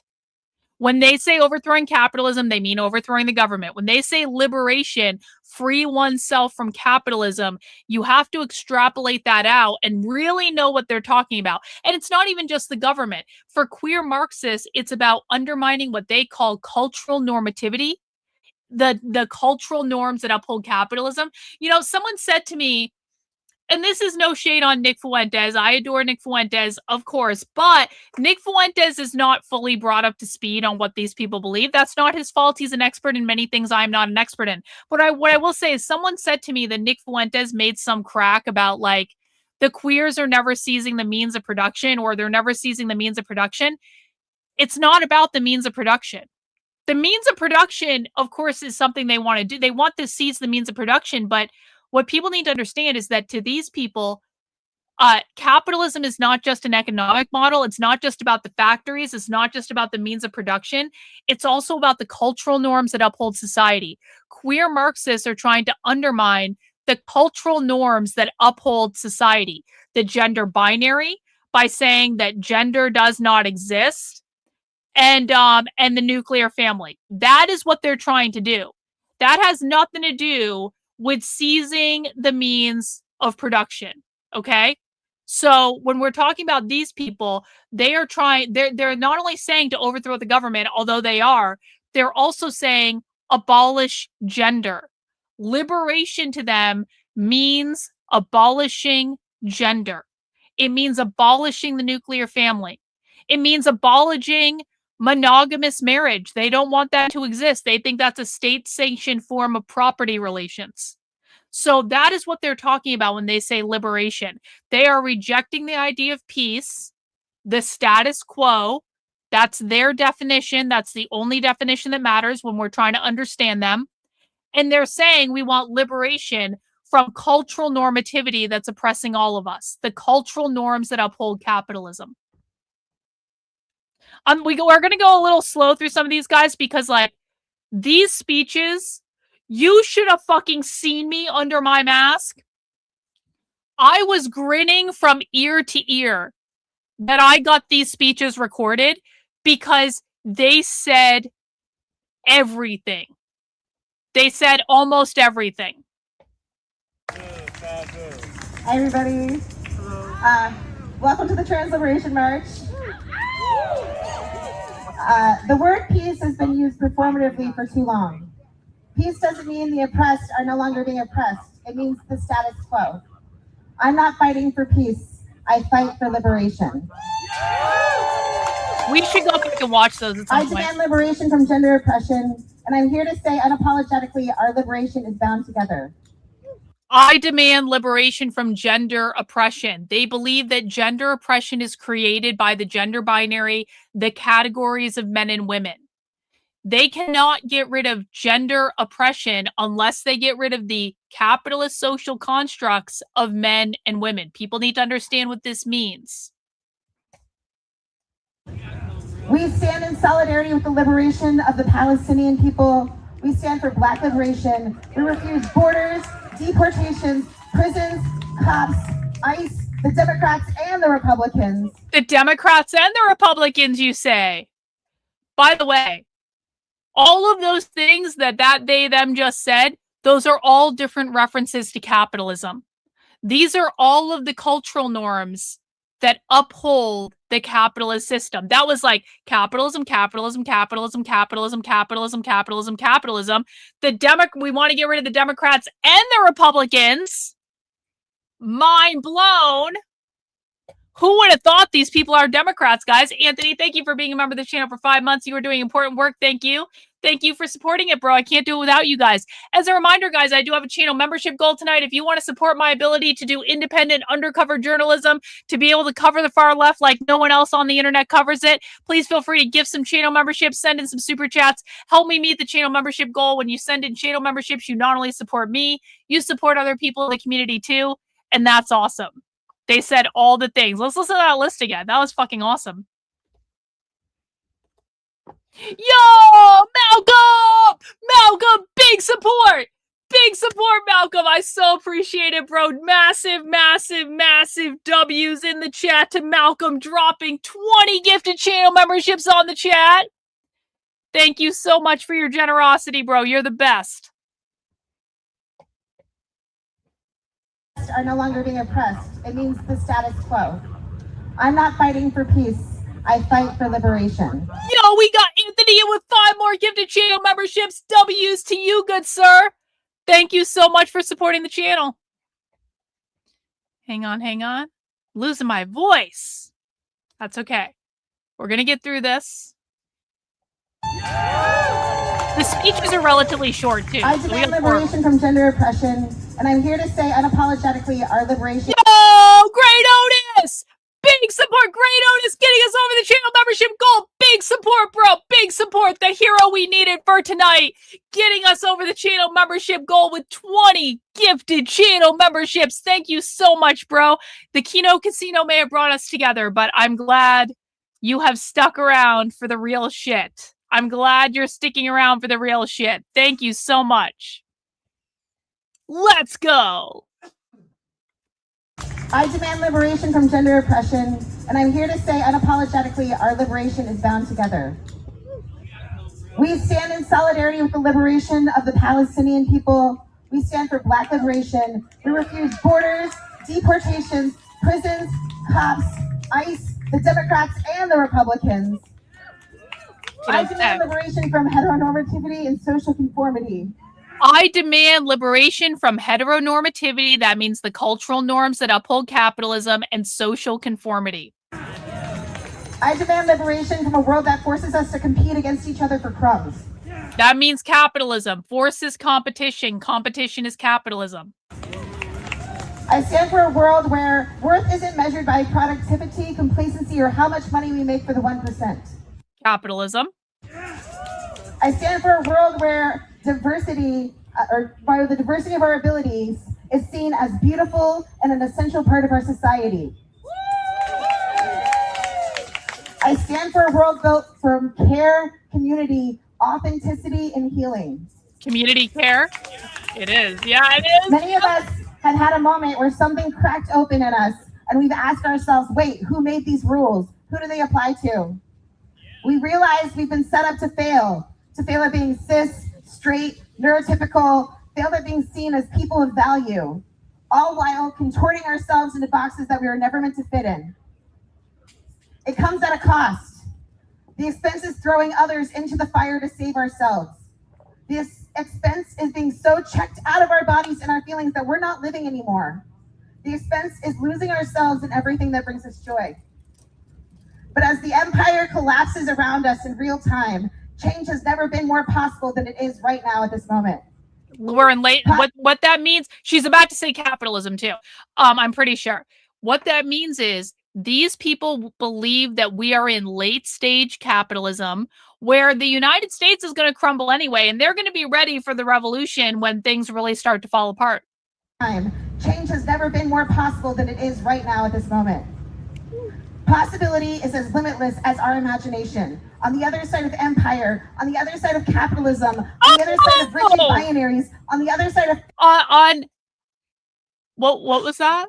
What was that? On the other side of capitalism, on the other side of rigid gender binaries, because you need to get rid of the gender binary, the socially constructed categories of men and women, in order to overthrow capitalism. What was that? Organizer of the Trans Liberation March, on the other side of capitalism and the binaries? Oh yeah? Yo, not Tina Kodak! Thank you so much for the gifted channel membership, sir. Appreciate all the work you're doing out in Portland as well. W's to you, my friend. Thank you, thank you. Possibility is as limitless as our imagination. On the other side of empire, on the other side of capitalism, on the other side of rigid binaries, on the other side of fear and control. We're living through a moment where we see the failures and violence of these systems for clarity. We're witnessing the consequences of a world built on domination, extraction, and dehumanization. This fucking person was wild. When I got to Haymarket, so the Trans Liberation March started at Haymarket House. Haymarket House is the event space for Haymarket Books. Haymarket Books is the largest socialist book publisher in the United States. And so I got to go to Haymarket House, at least on the outside, because that's where people met prior to the march. And by the way, Haymarket House is really fucking fancy. It is a beautiful old house in a nice neighborhood where you walk up, it's completely gated, and you have to go up to the gate and they say, "Are you here for the Trans Liberation March?" And I said, "Yup. Yeah." And they said, "Are you on the security team?" I said, "No, I just found out about the march yesterday," even though that wasn't true, but like whatever. They said, "Oh, okay, you can just come in and hang out." So basically they let me in the gate and I went into the backyard at Haymarket House. And when I got there, the security team for the event was having a meeting about how to deal with agitators at the march. And so they're all gathered in a circle in the backyard having a meeting, and it was led by this person. This person was the leader of the security team at the march. And so I tried to be discreet about it, but like I really didn't want them catching me using my phone because they were very like no phones, like, you know, all their security culture bullshit and all that stuff. And so I was just trying to be discreet. And there was a set of benches that was like relatively near where they were having their meeting. And also, I'm old and I like benches. And so I went over to the bench and I sat down and I tried to record some of it just on my phone with my phone pointing at me. I don't know if the audio is going to come out on it. We're going to have to see. But this person was leading the fucking security meeting. And I was watching this and I was going, I have got to get a good shot of this person. I have to. If you're looking at their chest and saying, Karlyn, are their tits hanging out? Yes. Yes. Yes. No. No. We are living in capitalism. They are existing in capitalism. Why do I have to explain this concept to you conservative retards every single time? Because you're unwilling to give up of your ability to own the libs. They live in capitalism now. Therefore, they have to follow the rules of capitalism. It was the bearded woman. Yep. But in moments like this, we have to ask ourselves, how do we care for each other while the systems continue to fail us? How do we build something new while standing in the wreckage of the old? The answer is not letting fear steal our hope. The answer isn't to shut ourselves down and disassociate, even though, like me, most of us, that's our favorite drug. It's our work to fight for everyone bound by this antiquated system to be free. We have so much collective experience to share. And Arik, welcome to the channel, bro. Welcome to the cult. Your life is over. You're never leaving. You're never going to see the world the same way again, but you're going to have friends during the Marxist Revolution. We appreciate you being here. Well, you're being crude, but like, I actually think that is a woman. I think that person in the tutu was born a woman, has retained her tits, but has DIY hormone. And I actually have video of this person's voice too. We're not going to watch it tonight. It's perfect tranny voice. It's perfect tranny voice. Wait until you fucking hear it. Another, and we are our own best resource. We have to be willing to have tough conversations, to show up for conflict and repair with open minds and open hearts, to face the parts of ourselves that are imperfect instead of letting shame limit and disconnect us. Let's find ways to heal collectively, dream collectively, and build community and grow from the strength of one another. We stand on the shoulders of giants that came before us. But worse, actually. That fought before us. The people who said, we will take care of each other because no one else is coming to save us. That is our power. We're the people who do the labor, create the art, build the communities, keep each other alive. We're the ones who hold the... You would be able to join even if you don't look weird, but like, the longer you hang around their subculture, you're probably going to start to look more weird. But there were normal looking people there. Not everyone looked crazy. There were normal looking people. Now, some of those normal looking people were obviously on drugs, but they did look normal. Yeah.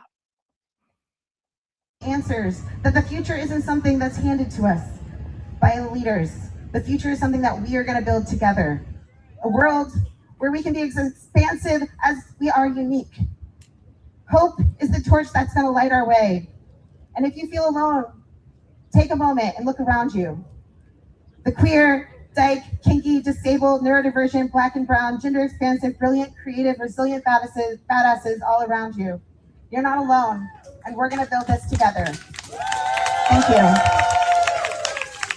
Okay, that's speech number 1. That was the leader of the Trans Liberation March.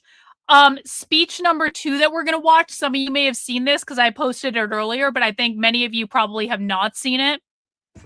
So this, and even if you watched it earlier, watch it again because it's fucking insane.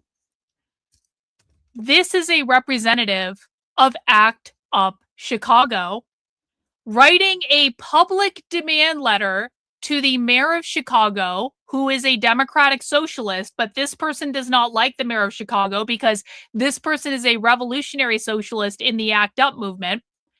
And also to J.B. Pritzker, who is the Democrat governor of Illinois. They also do not like J.B. Pritzker, and they made a whole series of demands, and this speech is fucking wild. If you haven't seen this, you're going to enjoy it. And I know the people who have seen it, you're going to want to watch it again.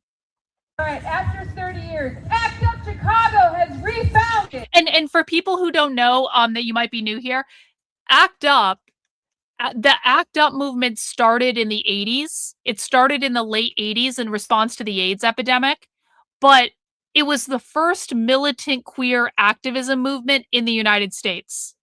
Every queer activism movement that has come since ACT UP has built on the foundation that ACT UP created. So now, ACT UP has always existed as an organization from the 80s. They used to be a lot bigger. They used to be a lot more active. However, I have absolutely seen a resurgence in ACT UP. Over the past year or so, I've seen directly ACT UP in Boston is getting more active. I've seen them in person in multiple things. And now we see that ACT UP in Chicago apparently just started up again, and they already have over 100 new members, which you're going to hear her say in the speech. So keep an eye out for the ACT UP movement in your area, because this was the first ever militant queer activism movement. It was in the United States primarily in the late 80s, early 90s. We've covered it extensively on the channel. It might be time to watch the ACT UP documentary again for people who haven't seen it. And it's good to watch the ACT UP documentary every once in a while anyway.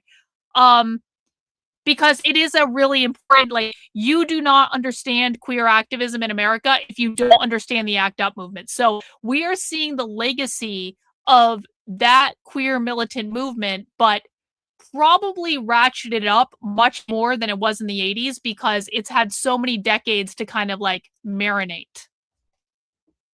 To address the domestic trans genocide, the attack on HIV and AIDS funding, and the ongoing unmitigated COVID pandemic. Speaking on behalf of AUC is Ray L. Jones. Give it up for Ray! Ray. Sorry, I'm so short. First of all, I want to say a couple caveats.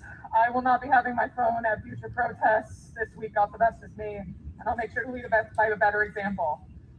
Secondly, this is going to be very intense, and Psych Strike is aware, but it will run long.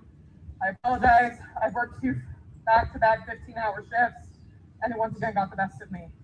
Oh, with all that, by the way, you hear them saying the term Dyke Strike. There were two, the Dyke Strike was a separate march and a separate event that decided to join up with the Trans Liberation March. So it's kind of like a separate group, but they were working together. So if you hear the term Dyke Strike, that's what it's referencing. It's referencing another group. Said this is a demand letter. Mayor Brandon Johnson, as of June 16th, you have declared a state of emergency for trans femicide. We demand that you commit city funds to subsidizing gender-affirming surgeries and investing in more surgeons to decrease the wait times that kill our sisters. Bro. Try being around them in person sometime, Rod. Try spending several hours around them in person, dressed up as them, pretending to be them at their event, bro. It's not like if you have never had this glorious experience, I promise you it is next level. It is a next level fucking mindfuck to do stuff like this. It really is. It's like, I've said this all the time, again, for people who are new, like, when I go undercover with the left, I literally feel like I'm in an episode of my own YouTube channel because we watch so much leftist training. And so it's like I'm basically beaming myself into my favorite TV show. And it's like, whatever your favorite, seriously think about this. Like whatever your favorite TV show is, think about having the ability to beam yourself into the TV show. And you're not a main character in the TV show, but it's like you're an extra and you're watching the TV show unfold as you're in the fucking TV show. That is what it's like for me. It is a wild fucking experience. It's just like, this is crazy, man. Let me get this question. Do they think Christianity is also capitalism? No, Christians. No, they don't. No, this is a Christian bullshit talking point. No, they don't think Christianity is capitalism. They control most Christian churches. These people control most Christian churches. So no, they don't think Christianity is capitalism. They don't have any special hatred for Christianity. Christianity, like Islam, like every organized religion, They don't see them. They don't see, like, they're not pro-Islam. That's not what it is.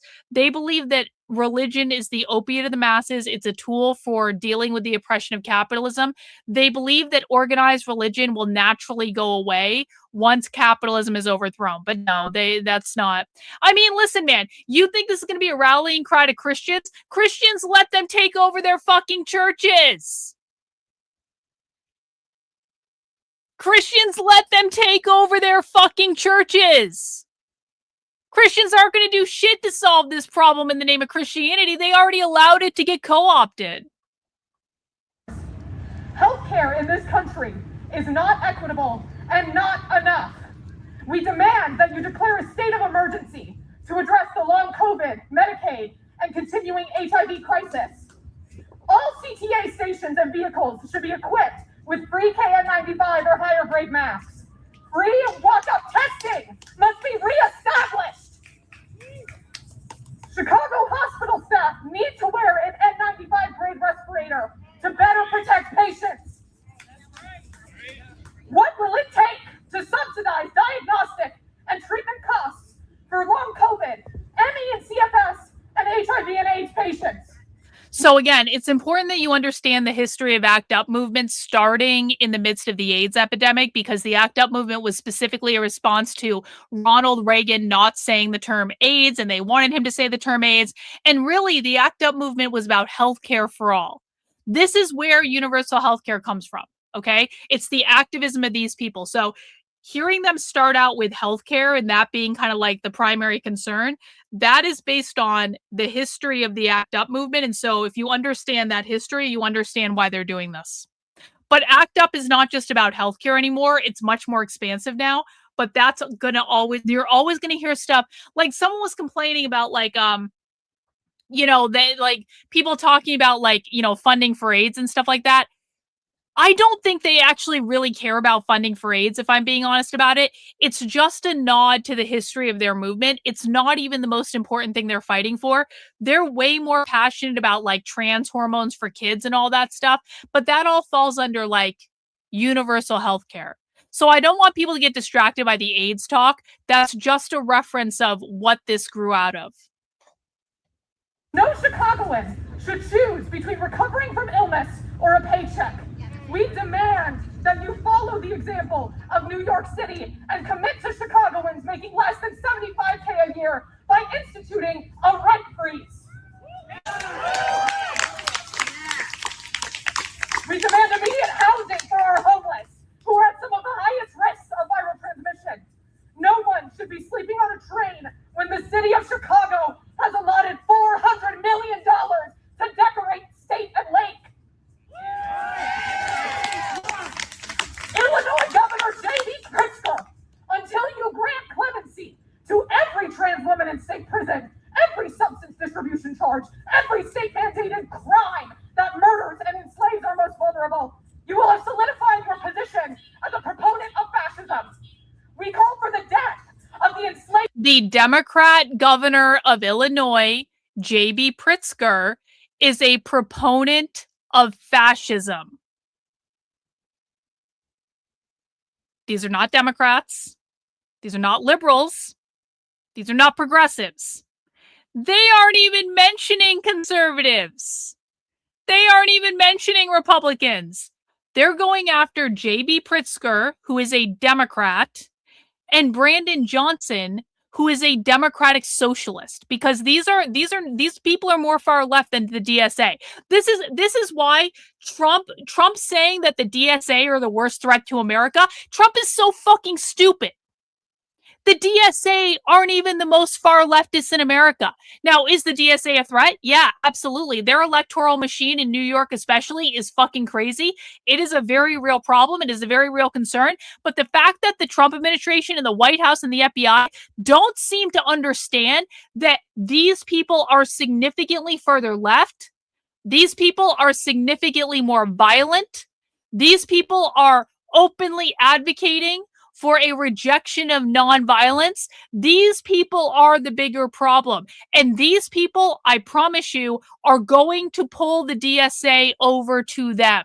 It's not even a question of who is a bigger threat, the DSA or these people. It is these people. These people are driving the cultural movement. The DSA eventually, and I know this because there are individuals within the DSA who are absolutely trying to make this happen. The DSA is going to get pulled over to them at some point. There's hardly anybody at that rally. Well, no retard. No retard. You are seeing my camera pointed at the speaker. I know this must be very difficult for you to understand because you probably have an IQ of about 65. There is a giant fuck off group of people there. And half of the people who are at this rally weren't even watching the speeches. They were overdoing combat training in the other field. So no, there's not hardly anyone there. Do you know what rallies have hardly any people?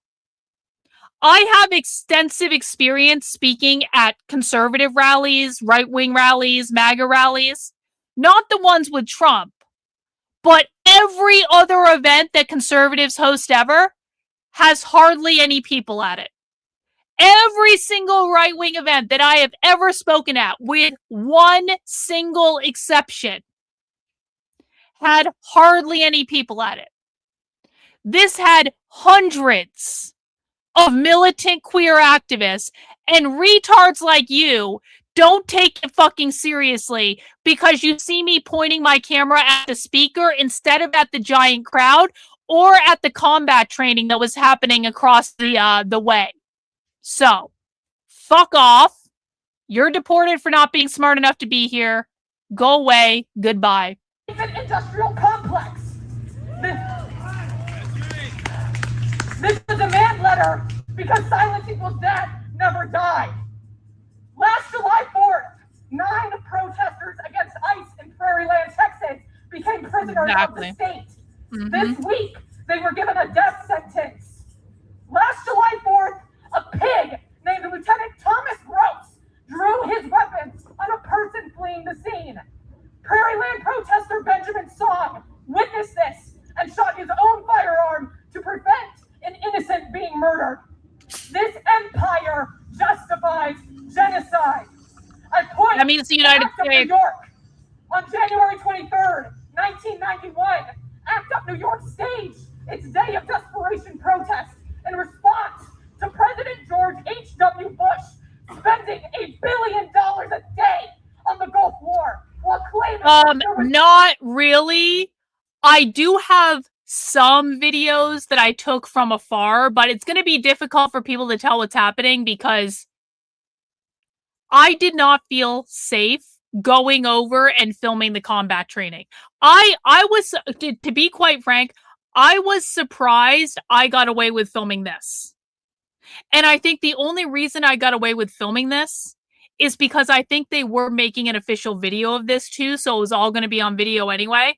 But like, this, I was actually surprised they allowed me to do this. But I wasn't going to go over to where they were doing trans, queer, fucking bodily combat with each other and get in there. I was not going to go over there and get in their faces with a camera. So, because I was already in a dangerous enough position. I go to these things by myself. I don't have fucking security. I'm not a fucking pussy like Cam Higby. I don't have security when I go to this shit. I go by myself. So I'm surrounded by hundreds of these people, and there's only so many risks that I personally am willing to take. And if other people want to take the risk, you go give it a try and you see how it works out for you. But I'm not going to do it. No money for much needed increases in AIDS programs. This July 4th, Prairie Land protesters Autumn Hill and Megan Morris are set to rot for 50. Does anyone want to answer where they get their funding from? Does anyone in the chat want to answer where they get their funding from? Rod, you've been so generous tonight, and I so appreciate the support, and I so appreciate the generosity. The far left is funded by mutual aid. That means small donations made by the community. They are not funded by nonprofits. They are not funded by NGOs. They are not funded by Neville Roy Singham. They are not funded by the CCP. They are funded by mutual aid. You want to know how the mutual aid happens? They have fucking jobs. They have jobs. And they take from their salary and donate to the community. They donate in cash. They donate in donations of goods. They donate in whatever, in time, rides, fixing someone's car. We get asked this question a lot, which is why I'm being a little annoying about it. But they are funded by mutual aid. Please stop listening to conservative retard media, and you will see that very, very quickly if you just listen to them talk about it. And by the way, I also have, I didn't even show you guys the zines yet. I even have information about, like, the mutual aid stuff, so. 50 years in a men's prison. This empire justifies pedophile rapists and subsidizing a beneficiary of apartheid, a trillionaire, with no questions asked. Does that make you mad? Yes! Does it make you mad that you can't afford to eat or go to the doctor? Yes! Federal guidelines for SNAP and Medicaid dictate that you must work or volunteer for 80 hours a month to get relief, 20 hours a week. Do you have cancer, HIV? You have to prove to fascist bureaucrats that you're too sick to work. Probably true. I don't know about you, but I see what this is. It's the purest of evil. Shame. Just this morning, white gays in Lakeview cheered for muscle up all kids. You guys are going to love this. If you didn't see this, this is where the Trans Liberation March shits on the Pride March. So, again, I went to the Pride March yesterday in the morning. The Trans Liberation March was in the afternoon, okay? One of the things you need to understand, again, these people are revolutionaries. The Pride Marches that you're seeing, the big events with all the big floats, these people hate the fucking Pride Marches because they believe the Pride March is too capitalist. They believe it's too corporate. They believe it's rainbow capitalism, corporations, capitalism taking advantage of oppressed communities, and yah. So you're about to hear this person overtly shit on the liberal gays who are celebrating at the Pride Parade, and fuck them because they're upholding the oppressive system. So listen to this. Hang on, I want to get Rod's chat too. Yeah, Rod, if this is the first time that you've ever heard the term mutual aid, I want to strongly encourage you to come to more streams on the channel because you will hear that term very, very, very, very, very, very often. Like it will become so clear to you if you just literally sit here and listen to them talk. HIV! You have to prove to fascist bureaucrats that you're too sick to work. I don't know about you, but I see what this is. It's the purest of evil. Shame. Just this morning, white gays in Lakeview cheered for muscle up, armed pigs. Exactly, fucked. While sanitized floats, sponsored by the companies that refute our existence, rolled by.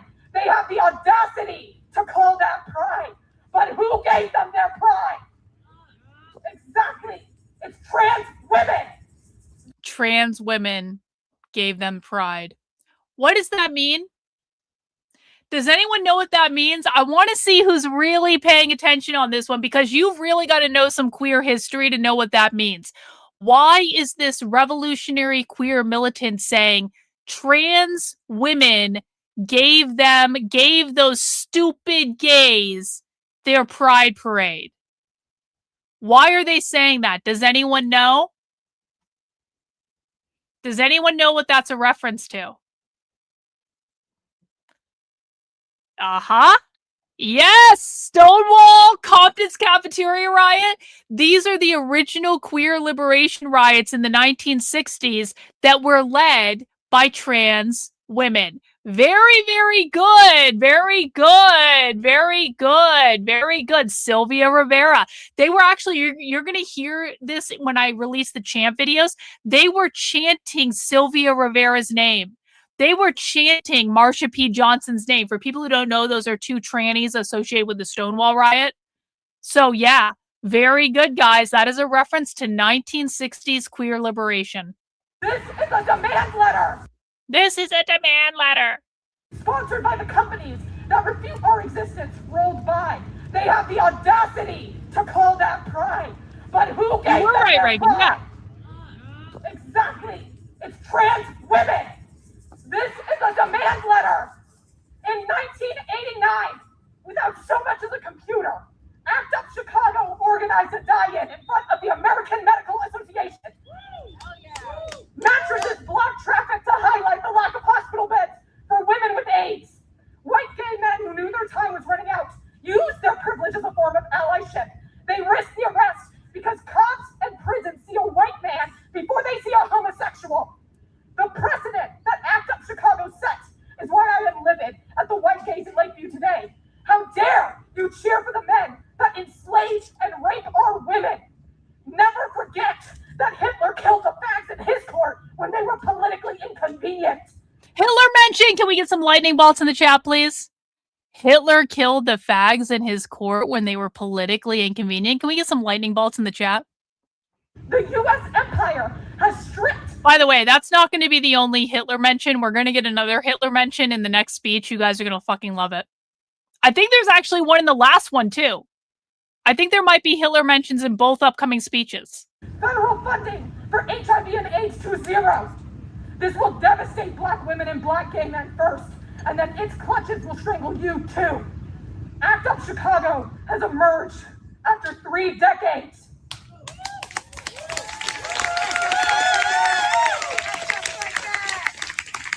Within 2 months, we have over 100 members and have already begun the work. See, now listen.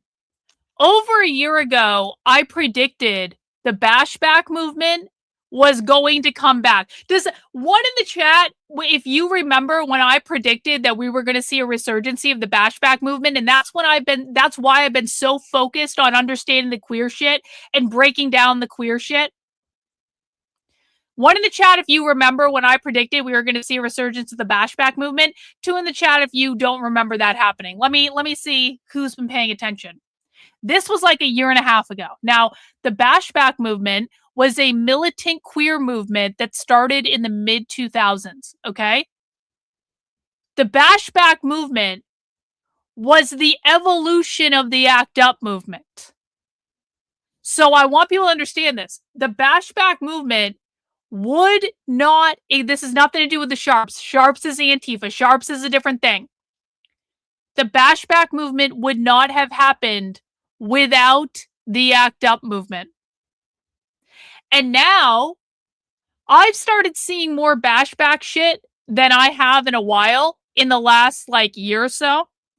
And now we also see a resurgence of the explicit ACT UP movement. So, while I'm not ready to say yet that the bashback movement is reformulating as the renewed ACT UP movement, that absolutely could be happening. The ACT UP movement could be trying to position itself as the resurgence of militant queer activism, because the bashback movement has been pretty dormant for a while. They pop up every now and again, but it's been pretty dormant. But like I said, ACT UP Boston is out and they're organizing. And I hadn't seen ACT UP Boston up until relatively recently.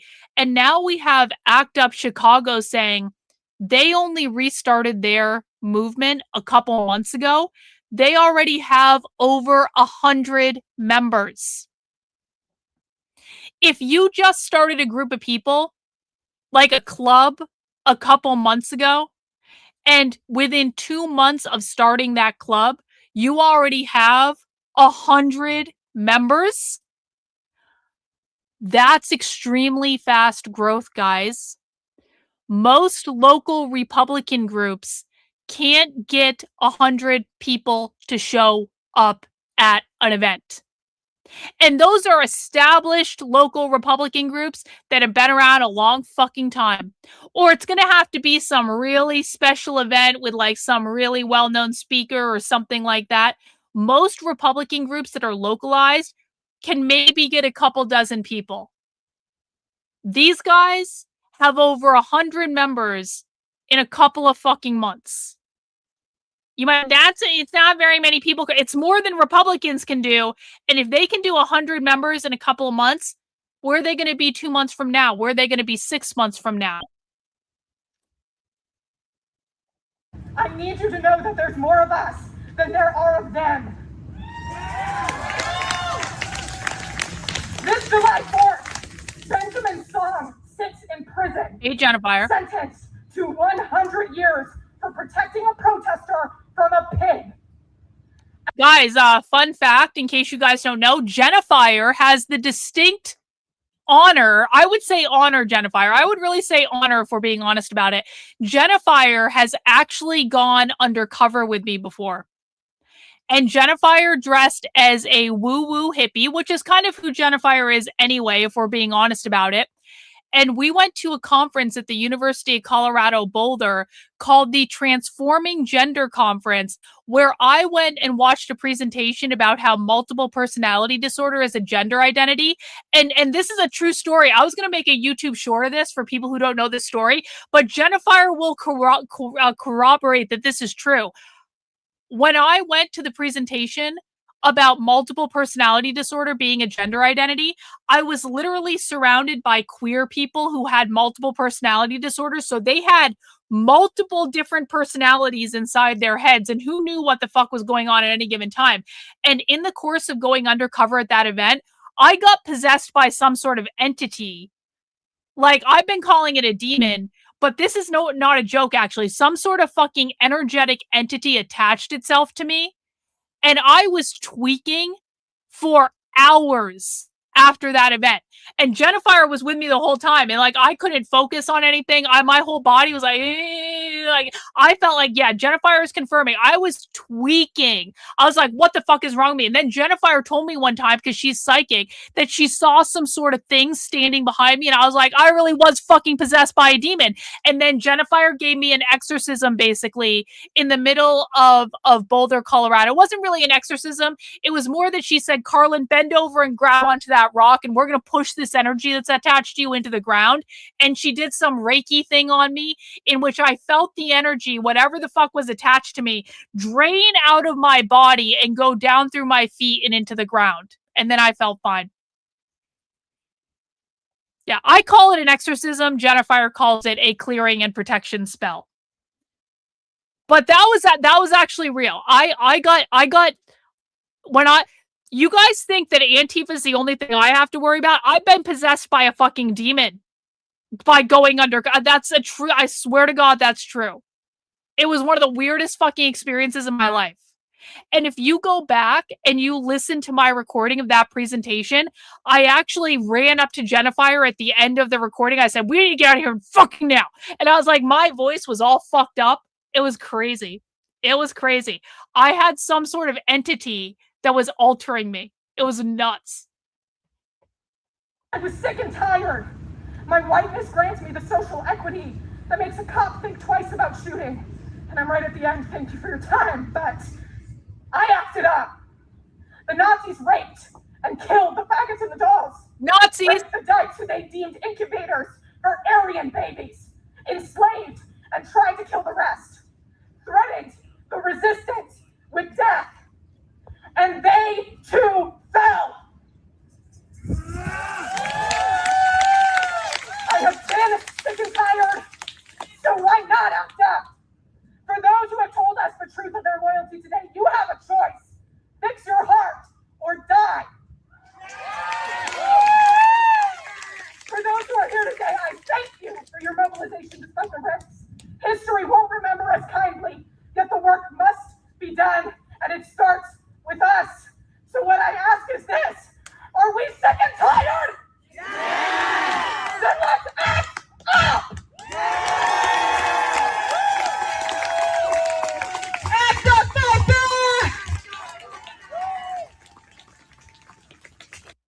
All right. We've got 2 more speeches to watch, and I'm so sorry this stream has run long. I feel like I commandeered MacBee's movie night, but like, he'll forgive me. I know he will. Now, this next one, I want to say this. I want to say this. Is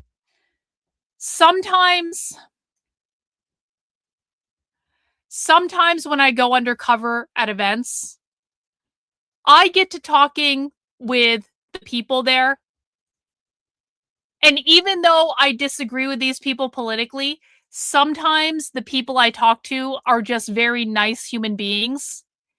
And I really don't think that they mean harm, and they are coming like, it's like, I feel so bad sometimes when I talk to these people and then I have to put videos of them on the internet, because like, I actually, like, I wouldn't say reasonable, but just like, I think they're coming from a genuine place. And I actually do have guilt when I put them on the internet where I know people are going to make fun of them, even though they are wrong and I don't agree with their perspective.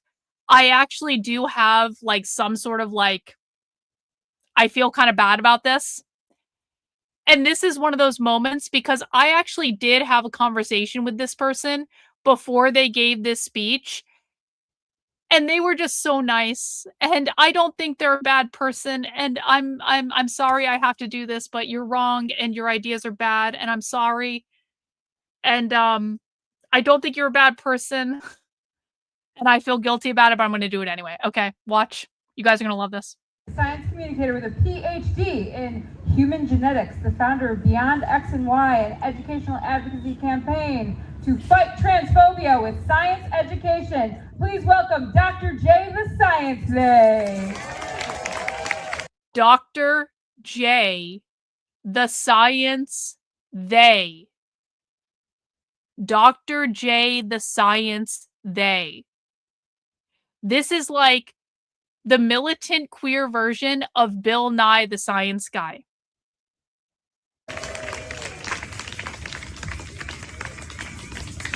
Thank you all. Ooh, I'm tall. I'm like the tallest trans guy alive. Here we go. Thanks everyone for listening, for being here today. Like I said, I'm Dr. J at the Science Day. Us trans folk, we often joke that we need to learn the equivalent of a PhD in biology just to defend our existence. Well, I actually went and did it. Thank you. Yeah, PhDs are hard. Oh, did I miss this, Rod? I'm so sorry if I missed this. I'm so sorry I missed this stupid chat. My bad, bro. I'm planning to move to a rural area to escape the insane leftists. I wonder if I'm a coward. I wouldn't say you're a coward, but like, you know, don't make the assumption that you're going to escape. But I wouldn't say you're a coward. Listen, Bride, I don't have to be around these people unless I want to be around them. I had to fly to Chicago to be around these people. I don't live in Illinois. You know? Do what you got to do, bro. No shame. Appreciate the super chat. And you know what? Republicans call for people to trust the science, but I actually understand the science. And the science says that sex is not binary, that trans people are a natural part of human variation, and that we've always existed, and that will continue to be born because of how biology works. It's not science that chooses to label us as abnormal or a disease. It's fascist ideology. The Nazis started by burning down Magnus Hirschfeld's Institute of... Oh, I really love this part where he talked about the Nazis burning down Magnus Hirschfeld's Institute of Sexology. I was like, yeah! I was so happy when this was said. I was like, Nazis, based? That chooses to label us as abnormal or a disease. It's fascist ideology. The Nazis started by burning down Magnus Hirschfeld's Institute of Sexology, which was a haven for trans people in Germany. And we are seeing the same thing happen today at the NIH, destroying... It was a haven for trans people in Germany. You don't say. You don't say, Dr. J, the Science They. Abnormal or a disease. It's fascist ideology. The Nazis started by burning down Magnus Hirschfeld's Institute of Sexology, which was a haven for trans people in Germany. And we are seeing the same thing happen today at the NIH, destroying research on trans health. I founded my educational advocacy campaign, Beyond X and Y, not because I think scientific arguments will convince the far right, but some people still do trust science and need real information out there to combat propaganda. We don't trust science. I've had hundreds of people tell me, just because I explained the facts to them calmly and humanized a trans person being a dorky scientist, that I changed their mind about trans rights. And the fact is, there is no debate out there within the biomedical community. Within what we see as gender affirming care, we know is life-saving, evidence-based medicine. Yeah, that's true. But I didn't accept my transness until long after I got my PhD in my 30s. Yeah, James, base doesn't mean behaving like a retard. Base does not mean behaving like a low IQ retard. Just so we're very clear. And if you're arguing with Bot and Reagan, that is low IQ retard behavior, I promise you. I grew up in Indiana in the 90s, and the only example of trans people in the media were as jokes or as murder victims. The closest light bulb moment I had was as a high schooler reading my genetics textbook and learning about androgen insensitivity syndrome, where if you have XY chromosomes, you still develop female. And I excitedly thought, is this why I feel like a boy inside? And that subconsciously led me to study genetics my whole life, trying to figure myself out and why I was having these feelings, because I had no representation to turn to. Even in grad school, there were no queer mentors for me to look up to. I thought if I came out, I'd ruin my career. I would never get to become, everyone said I'd be the next girl Bill Nye. Well, joke's on them. This is why I'm out and proud and loud. I speak up for all the trans kids out there. They deserve to know that trans scientists exist, and they deserve to be able to dream that they can become scientists too. I want to build a future where trans people lead research studies that study us, and not study why we exist, but how to make our health better. I want trans kids to know that they can grow up to be a doctor, so they can actually help trans patients. And it's not just someone who learns how to use pronouns, they actually know what's going on in our lives that can help us. I dream of a future where we lift each other up instead of merely trying to survive. Because I know from both my PhD and my lived experience that transness is natural. It's transphobia that is learned. And I believe we can help people unlearn it with science education. Thank you. See, it's like, I feel like this person was an awkward kid and probably, you know, has some sort of gender dysphoria, mental illness. I do think that's a real thing. And I want to say this, like, just so people are very clear, although I may make jokes, I don't particularly care if you're trans. I don't. I don't care if you're gay. I don't care if you're a lesbian. If you're a lesbian, don't come at me with your fucking U-Haul, but like, I don't care if you're a lesbian. I don't care if you're bisexual. I don't care if you're polyamorous. I don't care if you're trans. I truly don't give a flying fuck, okay? It's your life. Do whatever the fuck you want. I feel like this person was just an awkward kid growing up and has gender dysphoria, which is mental illness, and they chose to be trans because it helped make them feel more normal, and they want other people to that grow up being the weird awkward kid and not knowing what's going on and having the same problems. They want other people to have a better experience. And listen, you might not agree with transing, like, you know, people in general. You might not agree with that. That's fine. But this is one of those people that I think gets pulled into far left politics genuinely trying to help. I believe their ideas are wrong, but I don't think, like, there are a lot of very, very angry people at this march. There are a lot of militant queer people at this march. There are a lot of people that I was legitimately afraid of at this march. I'm not afraid of this person. I think that this person, you know, we have to confront the bad ideas, but I don't think that we need to be cruel to people like this. I'll be cruel to Antifa. I'll be cruel to, like, militant, like, queer activists. I'm not going to be cruel to this person. I'm going to show what they said on the internet, but, like, I actually think that this person is trying to help and they have a good heart.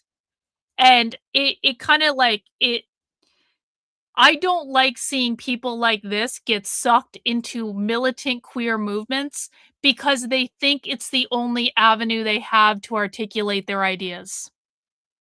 So, the ideas may be bad, but I'm not going to shit on this person. I don't think they're a bad person. Anyway, we are going to end our little adventure into the Trans Liberation March and our stream tonight by watching one more speech. And this speech is from a militant queer, and you're going to see that. And so I think this is a good one to end on because, again, I was grinning ear to ear under my mask as I was listening to this speech because I was like, well, there it is. There it is. Let's enjoy. There are boots on the ground in the struggle. Give them a round of applause. Every single night. And the number one thing we hear is, why are you out here? And we say, because we love you all and we want you to feel good. And they say, okay, but what church? And the COs inside told us, you were paid by the county to be here. And we all go, what? Because that's wild. All right. Do we have Nat from the Black Youth Project with us? Nat.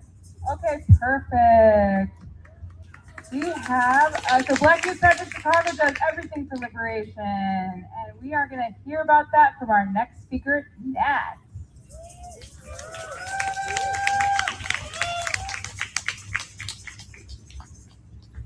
Hello, can I get a free them all? Yeah, just so we're very clear, they do not target children the most, they target everyone. The idea that these people target the children the most is actually a conservative retard idea. It's not actually grounded in reality, and it's reflective of the fact that you guys don't actually know what's going on, and you don't know all the other ways in which they target adults way the fuck more than they target kids. And so can we put down our conservative retardation for a moment and actually pay attention without being in all the feels? I would appreciate that. Thank you. Can I get a free the land? Free the land. Can I get a free the nipple? Free the nipple. There we go. Hell yeah, we all want some titties. Let's go. Hello, I'm Nat. I'm with Black Youth Project 100. I'm also with Lucy Parsons Labs. We're here today because we all care about trans liberation. We care about queer liberation. We care about liberation of all people. I'm a Black trans woman. These are two groups of people who have never known peace in this wretched nation. We know that this is not new, but we also know for the last few years, maybe last decade, gay people, queer people, we've been coddled after getting marriage equality. But we know that being recognized by the state that jails us, that kills us, that has done everything in its power to erase us is nothing as long as we still have Black trans women on the street, as long as our trans sisters are being murdered by partners, as long as gay people are still hidden from families and hidden from the state in every single way. We do not fight for recognition from this state. Instead, we fight to build a better world. We do not fight for recognition from the state. As a reminder, guys, for people who are new, these people never wanted gay marriage to be legalized. We've covered it extensively on the channel. They never wanted gay marriage to be legalized. Gay marriage being legalized was liberal. It was normie gay rights activism. These are militant queers. They believe marriage is a propertied relationship sanctioned by the capitalist state in order to perpetuate capitalism via the nuclear family, because they believe the nuclear family is the means of social reproduction of capitalism. It's called social reproduction theory. Capitalist values produced within the nuclear family, the monogamous marriage. And by the way, it's not just about a man and a woman being married. It could be a man and a man, or a woman and a woman. They believe that's all bad, okay? And this person just said it. We are not fighting for recognition from the state. We are fighting to build a new one. We are fighting to overthrow the capitalist system, fighting to overthrow the capitalist state. Trans sisters are being murdered by partners, as long as gay people are still hidden from families and hidden from the state in every single way. We do not fight for recognition from this state. Instead, we fight to build a better world. without The history capitalism. of trans and black struggle is a history of so much ugliness, of so much fighting, of so much pain. But we also know that this history is built on so much beauty and love and care. As a black trans woman, I come from people who are family builders, who are community builders, who are organizers, not because we know that it is the way to liberation, but because we have to live. I come from people who have organized in conditions where we had nothing, but we still found a way to eat, we found a way to live, we found a way to make our own culture and survive. Understanding that these two contradictory things, Okay. No, I'm gonna fucking yell at you. You wanna know why I'm gonna fucking yell at you? Because this is a conservative retard statement. You are obviously a low IQ retard who can't grasp what we are talking about here. So I'm gonna tell you now, if I ever see this type of low IQ retard shit from you again, you're gonna get permanently banned in the chat. I have been flying all day today to get home. And as soon as I got home, I set up my computer to go live for 2.5, almost 3 hours to show you some of the stuff that I got. And your response to the last 2+ hour stream is, a fella can cut off his Johnson, but that doesn't make him a female. It makes him a fella without a Johnson. That's some low IQ retard shit. That's some low IQ fucking retard shit. You ever do that again, and you're going to be deported from the channel. We are high IQ here. We do not do this low IQ conservatard nonsense. Ugliness of the struggle and the beauty of life exists shows us what we need to do in this time. At a time when we are under increasing imperialist attacks across the sea, as we are increasing fascism here, we know that we have to— Tommy, stop yelling at Rod. You haven't given anything on the stream. Rod's given a whole bunch of donations and some memberships. Don't, what the fuck? Oh, I can ban you? Oh, I can ban you? Okay, bye. Get the fuck out. Go away. Tommy, when was the last time you sent me a super chat, you asshole? To take control of our own lives. We know that, as Assata Shakur said, we have carried it on through everything. We know that, as Malcolm X said, we need to fight for self-determination here and abroad. As revolutionaries, we know what freedom can be. We know what liberation can be. Oh, as revolutionaries, you say. We know what freedom can be. Freedom from capitalism. We know what liberation can be. Liberation means freedom from capitalism. It's saying the same thing. We need to fight for self-determination here and abroad. As revolutionaries, we know what freedom can be. We know what liberation can be. We know that history is not something that just happens to us, but it is something that we have to take by our own hands and make our own. Hey, Rod, just ignore Tommy. He's Scottish. We have to forgive him for being fucking Scottish. Sometimes he's an asshole in the chat. It's nothing personal. I want to end this with a Marsha P. Johnson quote, the beautiful, beautiful ancestor. She says, history isn't something that you look back on and say it was inevitable. It happens because people make decisions that are sometimes very impulsive in the moment, but those moments are cumulative realities. We know that reactionary movements are not the way we want to be. We know that we don't want history to happen to us, and we know that we have the power to build the world that we want to see. With that, can I get another free the people? Free the people! Free the land! Free the land! And free the nipple! Free the nipple! Thank you. I've been Nat with Black Youth Project 100. There it is. There it is. There it is. If he had just said fucking capitalism, it would have been perfect. It would have been perfect. Would have been perfect. Anyway, guys, I do have much more footage from the actual marches that I'm going to be trying to put together and release over the couple days. Do you guys want a quick preview of the zines that I got? I'm not going to spend a lot of time on this because I want to wrap up the stream and I actually go talk to my husband because I haven't even said hi to him yet. Do you guys want to see the zines that I got real quick, though? Hang on. Let me get my giant-ass purse. Let me get my giant-ass purse because they're all in the purse, so... Thank you, Rod, for the super chat. I really appreciate it, bro. I repeat myself, but stay safe, Karlyn. Even a little makes it clear these people are crazy. Yeah, they're crazy, bro. They're crazy, but I know how to deal with crazy. I've been doing this a long-ass time. Okay, got a bunch of stuff. Hang on. Let me get it out of my bag. I'm going to show you guys real quick what I got. And we'll do more deep dives into all of this stuff. That's not a zine. Let's see. I've already posted some of this stuff. We're just going to do a quick run through. And I think there is stuff in my bag that I haven't gotten out yet, but I'll show it to you guys either on my social media or I'll show you on another stream, okay? Okay, so the first thing is I got the original Chicago whistle kit. The fucking whistles, I'm pretty sure, were started in Chicago. The whistles that all the ice people use. This is an original... This is going to go in my leftist history museum someday. If you guys don't know, I collect leftist memorabilia, and I am actually going to have like a I want to start a museum someday of all this shit.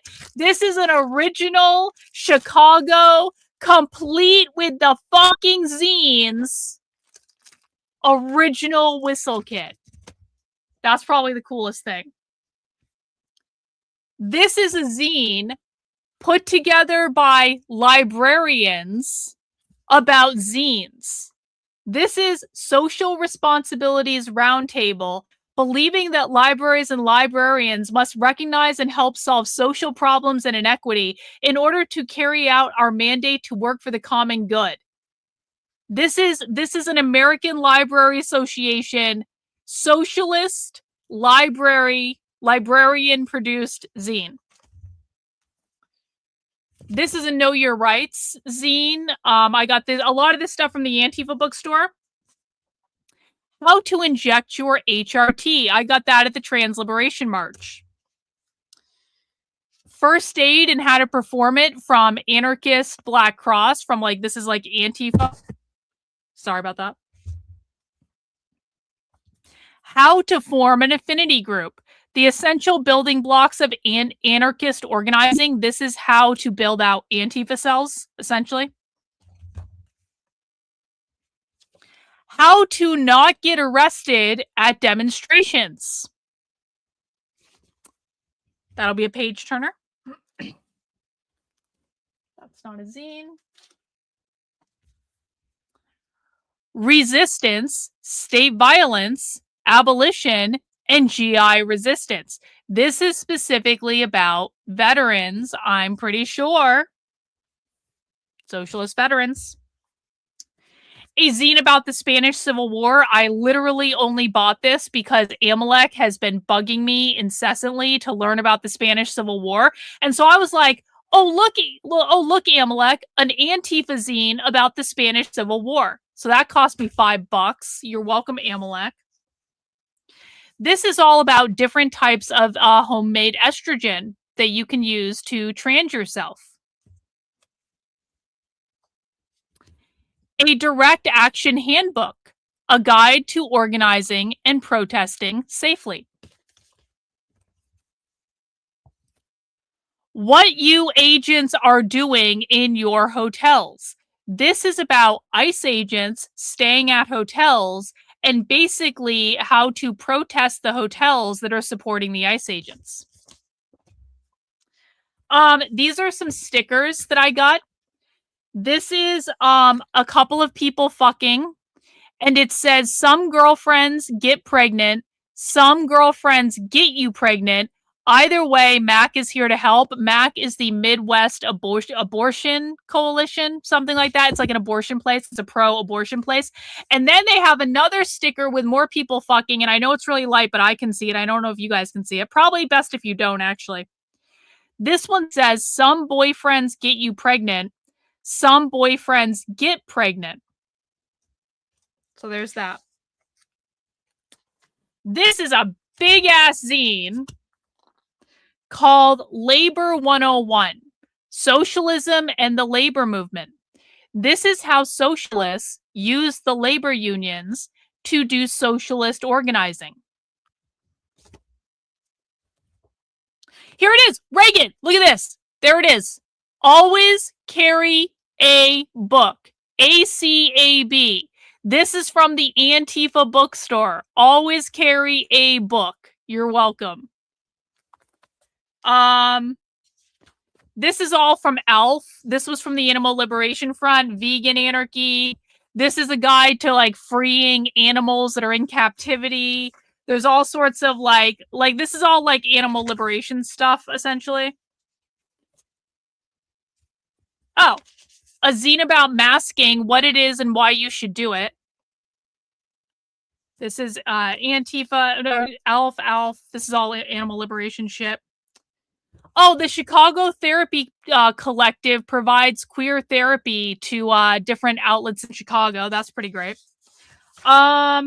This is about socialist organizing in the labor unions again. Some of this stuff is from the Dyke March. I'm just going through it for like the first time to try to figure out what I have. Oh, Midwest Access Coalition. That's what MAC is. That's the abortion place. This is the flyer I was given from Socialist Alternative. They're organizing a summer solidarity bash in Chicago. We're going to save this one for last. We're going to save this one for last. Oh, I got another Unfuck Your Parenting zine. Tough conversation. So this is how to be a good communist parent to raise good communist children that are not sucked into cis heteronormativity. This is common mistakes you make when you are injecting your DIY trans hormones. That's another Socialist Alternative thing. That's a receipt. Abortion has always been natural with plants that you can use to have an abortion. That's on that sticker. Blessed are the abortion providers. Palestinian liberation is reproductive justice because Palestinian liberation is about overthrowing capitalism and reproductive justice is also about overthrowing capitalism. Abortion defender for every gender because all genders can get pregnant, guys. Everyone can get pregnant, apparently. Yo, this is wild. This is, I have two different copies of this. They have different covers, but like this is a socialist magazine in Chicago. It's called Against the Current, a socialist journal. I want to read you guys something. I was reading this as I was waiting for the Dyke March to start. I want to read you this thing that's in this journal real quick. This is fucking wild. This is fucking wild. There's a whole article in here about the American Revolution. I just have to find it. Hang on. Where the fuck is it? No. Maybe I should just look at the table of contents. Maybe I should just look at the table of contents. Where's the American Revolution thing? Hang on 1 sec. It's going to be worth it. I promise you. Is it in the other one? Might have been in the other one.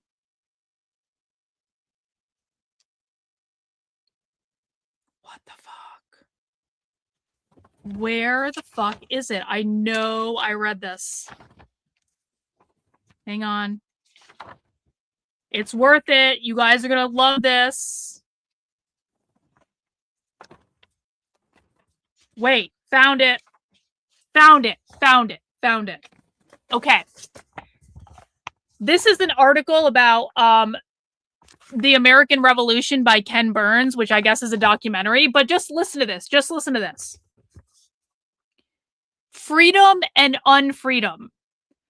For countless others, understanding their own freedom rested on the very enslavement. So what they're saying is America was founded on racism, okay? It basically, this article starts, I'm only going to read you a portion. This article starts off saying that some people came to America because they were seeking freedom. Essentially, that's like what the first several paragraphs say. It's like so the people who came to America, the Pilgrims and the people of Jamestown, I guess, but like the Pilgrims mostly, I think is what they're referring to, is like the Pilgrims were seeking religious freedom. And then it goes into this section. And the section is called Freedom and Unfreedom. Like, how Orwellian is that? And it says, for countless others, an understanding of their own freedom rested on that very enslaved. Okay, actually, let me read the previous. Many of these people began as well to take the idea more literally and fought for an end to enslavement of Black people. They're talking about the founding fathers. For countless others, an understanding of their own freedom rested on that very enslavement. So what it's saying is the quote unquote freedom of the founding fathers of America rested on the enslavement of other people. So really think about that. They're saying the founding fathers created the Constitution in order to protect their freedom because it protected their ability to own slaves, which gave them freedom. And that was what the Constitution was based on, property ownership. They understood freedom to encompass a life of ease for themselves and their families, while others labored for them. And indeed, the enslavement of others forecasted their own freedom. What they're saying is the founders had to enslave people in order to be free, because the slaves did all the work, and that gave the founders a life of leisure where they didn't have to do anything, and thus they were free. These men feared that social chaos wrought by revolution and worked to maintain their own property and standing. It literally says property. No, bro, I'm reading what the article says. I'm reading, retard. I'm reading what it says. Oh no. Oh, Chris must be a good little queer commie. Chris, don't worry. I'll come and ban you on Twitter later. You can cry in the chat, bro. We love commie tears in the chat. We love commie tears. They were not alone in seeing their own free way of life resting on the destruction of the autonomy of others. Many men were drawn into the revolutionary movement with the promised land in the West, and those lands were indigenous lands. So now they're saying the original inhabitants of America were drawn into the West, where they stole the land from the indigenous people in order to gain their own freedom. The Jeffersonian notion that political independence was rooted in property ownership was a powerful engine of expansion. I'm going to say that again. The Jeffersonian notion that political independence was rooted in property ownership was a powerful engine of expansion. They're saying property ownership is central to the question. Of course, capitalism is defined as private property ownership. There were many forms of unfreedom in the colonies, and the material circumstances of one's life often influenced the decision to become a revolutionary. Many tenant farmers became supporters of the fight against the British when the holders of their tenancy declared loyalty to the crown. Anyway, this article is really long, but when I read that, I was like, the Jeffersonian notion of political independence was rooted in property ownership. That is the core of what the left believes about the founding of America and why they want to overthrow capitalism, and why, in order to overthrow capitalism, they need to overthrow the government. Mizakan just linked the article in the chat. Thank you, Mizakan. Appreciate that. Okay, I got a couple more things, and then we're going to wrap it up. And we can look at this stuff like another time. I'm just not going to do it right now. At the Antifa bookstore, they had a handout for the Socialism Conference, because of course they did. That's a socialist movie. Another Know Your Rights pamphlet. That was at the Antifa bookstore. Chicago Workers Solidarity Network. Again, this is socialists using the unions to organize. I got a mask. I got a card. This is a socialist card with a squirrel on it that says, "Be gay, do crimes." But the reason I bought this card is because of what it said on the back. Critter Butts is the dream of two queers and trans neurodivergent sweethearts. We love putting our art out into the world on cards, prints, shirts, and anything else we can get our paws on. 10% of our profits go to mutual aid efforts. So for people who don't understand, socialists engage in capitalism in order to fund mutual aid efforts. Mutual aid is how the left is funded, and they literally write it on their socialist products when they're sending it to you that the 10% of our profits go to mutual aid efforts. But the last one, the piece de resistance, that I haven't told anyone about yet. Boobs, not bombs. Produce your own transdermal estrogen.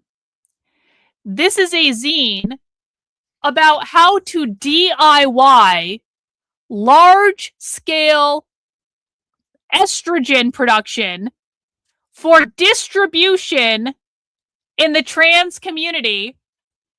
And I've read like half of this. It is explicit about what you need to produce your own estrogen. And it is also explicit that probably the instructions in here are not necessarily legal, but like just be careful because probably it's legal, but maybe it's not legal. But it is explicit. It is explicit. And I'm going to show you guys everything that's in this. This is explicit about producing DIY estrogen and distributing it in the queer community at a very large scale. That, like, I know, like, I like there are hundreds of doses. They teach you how to produce this. So, for everyone who thinks I'm making it up when I say these people are producing their own fucking trans hormones and taking their own fucking trans hormones, I literally have a book telling me how to do it, and this isn't even the only one that I have. I have others too. They're in the other room. You're welcome. You're welcome. We're probably going to look at this one tomorrow, but I wanted you guys to be the first ones to get the scoop on that one. Because you know what? All the queers on Threads and Instagram are crying at me right now. All the queers on Threads, which apparently there's a lot of queer activists on Threads, are like, you don't have proof we're producing our own trans DIY hormones. Oh, don't I? I bought this at Pilsen Community Books for $8 fucking. It's by Microcosm Pub, which is an Antifa zine publishing company, and I bought it at an Antifa bookstore in Chicago for $8 fucking. I don't have proof. Don't ever fucking doubt me when I say I have something. Anyway, guys, I want to thank everyone who supported the channel today. I want to thank everyone who funds my ability to do this. As you guys know, I am completely independently funded.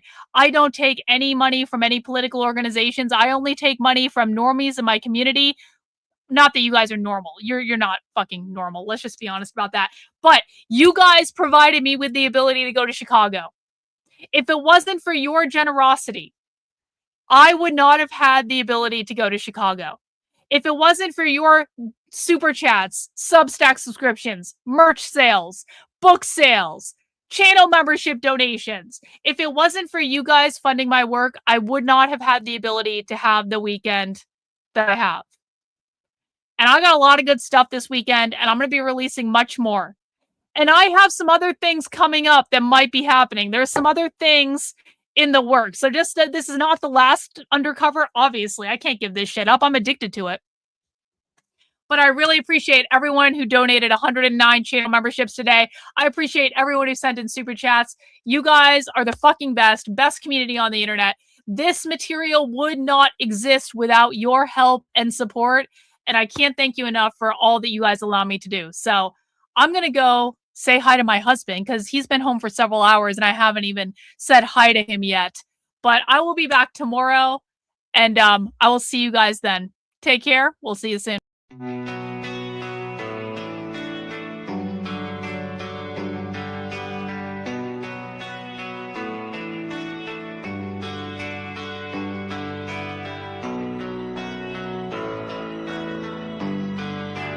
How are you feeling? How long have you been here? 3 months, May 17th. And what brought you? That's difficult to answer.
eventually resulted in your being here in the hospital.